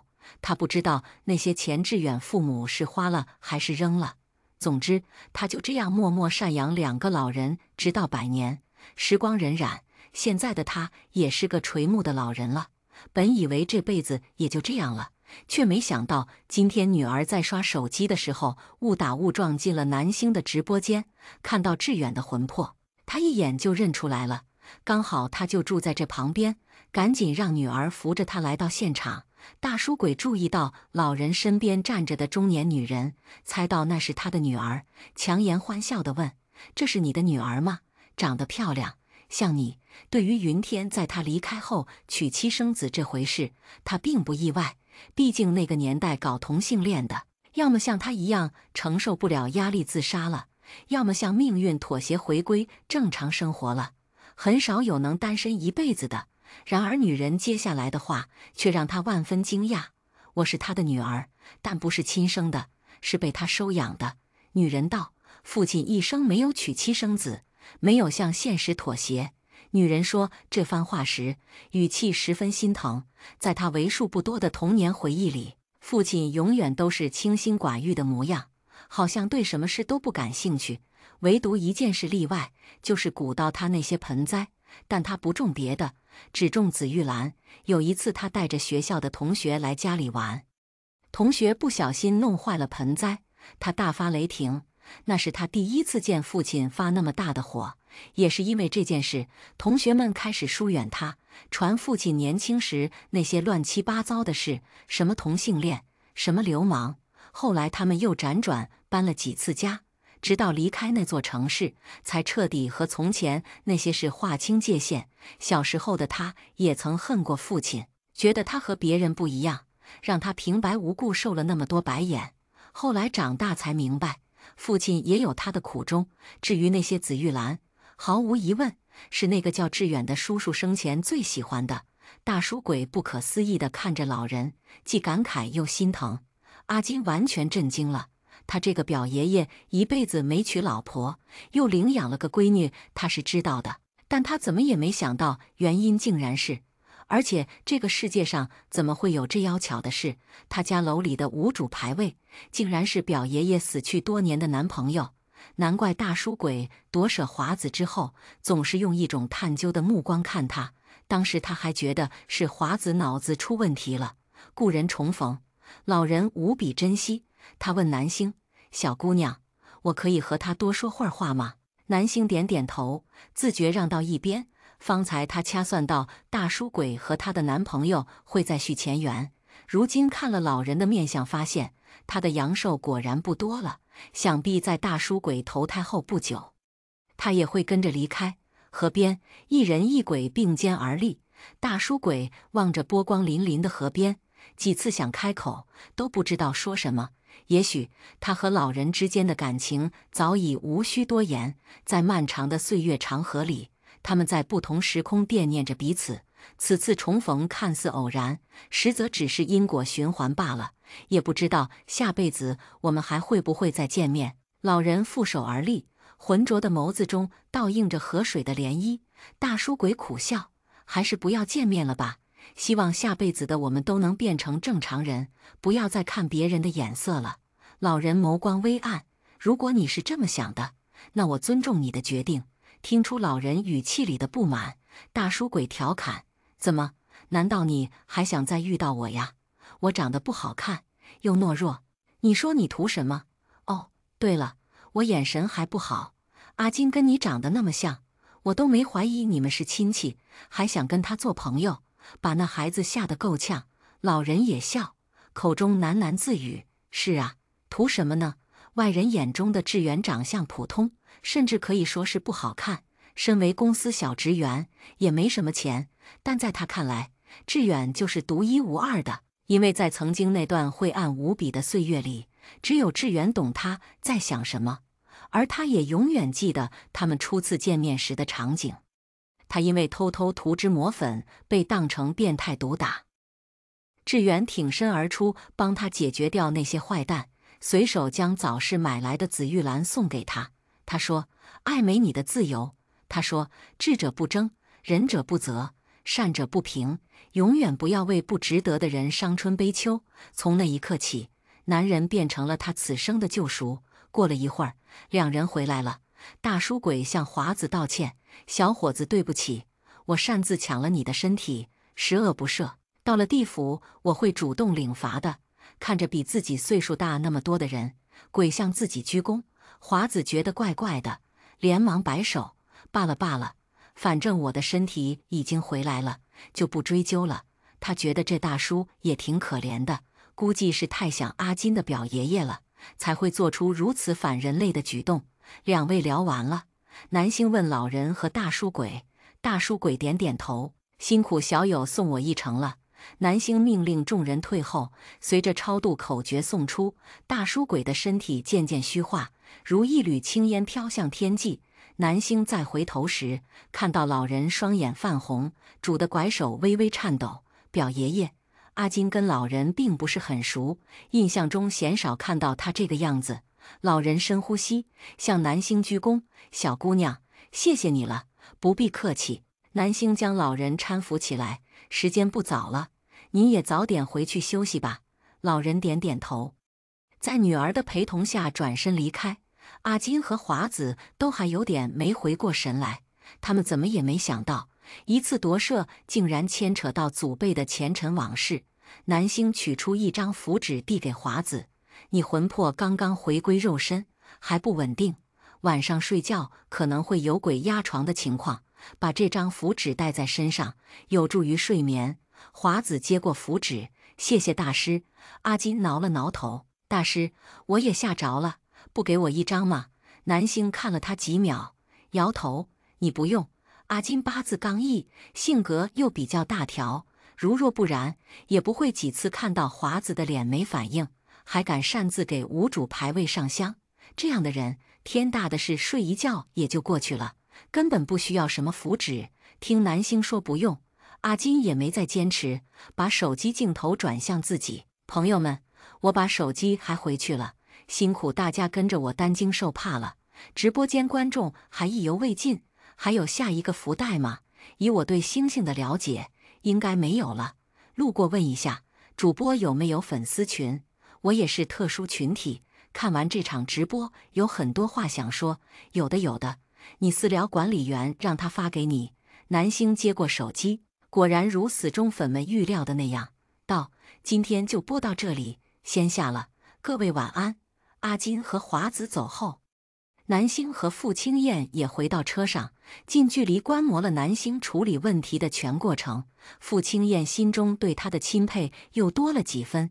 说到底，慕强是人类天性，商场上他运筹帷幄，但到了玄学领域，那就是南星的战场。傅青燕握住方向盘，正准备发动引擎，南星忽然把手放在他的大腿上，面无表情地捏了捏。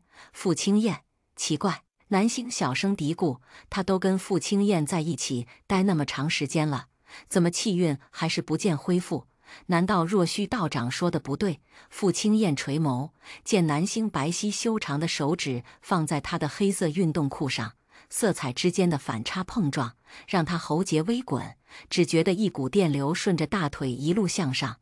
等了一会儿，还不见南星把手拿开，傅青燕硬着头皮问：“有没有人告诉过你，不要随便对男人上下其手？”南星回过神来：“你说什么？”傅青燕。算了，南星把手收回去，脑子里翻来覆去都是若虚说的水乳交融4个字，他是不太想往一些奇怪的地方想的。但如果待在一个房间不可行，那就只能采取其他策略了。车子起步的同时，南星忽然开口：“傅三少，今晚介意睡一个房间吗？”话音刚落，傅青燕便一脚刹车踩下去。两人因惯性向前一冲，所幸系着安全带，没有撞到挡风玻璃上。南星重新靠回椅背，呼吸微乱。过了几秒，向男人诚挚发问：“傅三少，你开车技术这么差吗？”傅青燕没等他反驳，就见南星又掏出一张福地过来。这样的话，我可能要送你一张防撞符了。傅青燕裂开了，他深呼吸，将话题扯回正题。你要跟我一起睡？南星点头。若虚道长说，我和你待在一起有助于你恢复气运。这话如果是别的女人说，傅青燕100%会怀疑她图谋不轨，但如果是南星，那绝对就是他说的那样。傅青燕眼皮跳了跳，那我回去在床上弄条分界线。不用，我睡觉很老实。车子重新启动，这一次平稳地开上公路。作为提出要同床共枕的当事人，南星表现得十分坦然，甚至闭眼调息起来，全然不顾旁边男人的死活。傅青燕算是看透了，这丫头总是能不费吹灰之力就让人的情绪坐上过山车，她得尽快适应才行。与此同时，永福墓园，一个从头到脚穿着黑衣服、戴着黑色墨镜的女人从半开的侧门偷偷溜进去，低着头快步往前走。夜半时分的墓园阴气浓重，但庄韵然别无他法，墓园需要出入登记，他要是白天过来，被人看到，难免传到有心人耳朵里，于是只能天黑行动。庄韵然凭借记忆七拐八拐，来到一座墓碑前面。第11集正在快马加鞭赶制，每天中午12点都会更新，记得点赞关注小河不迷路哦。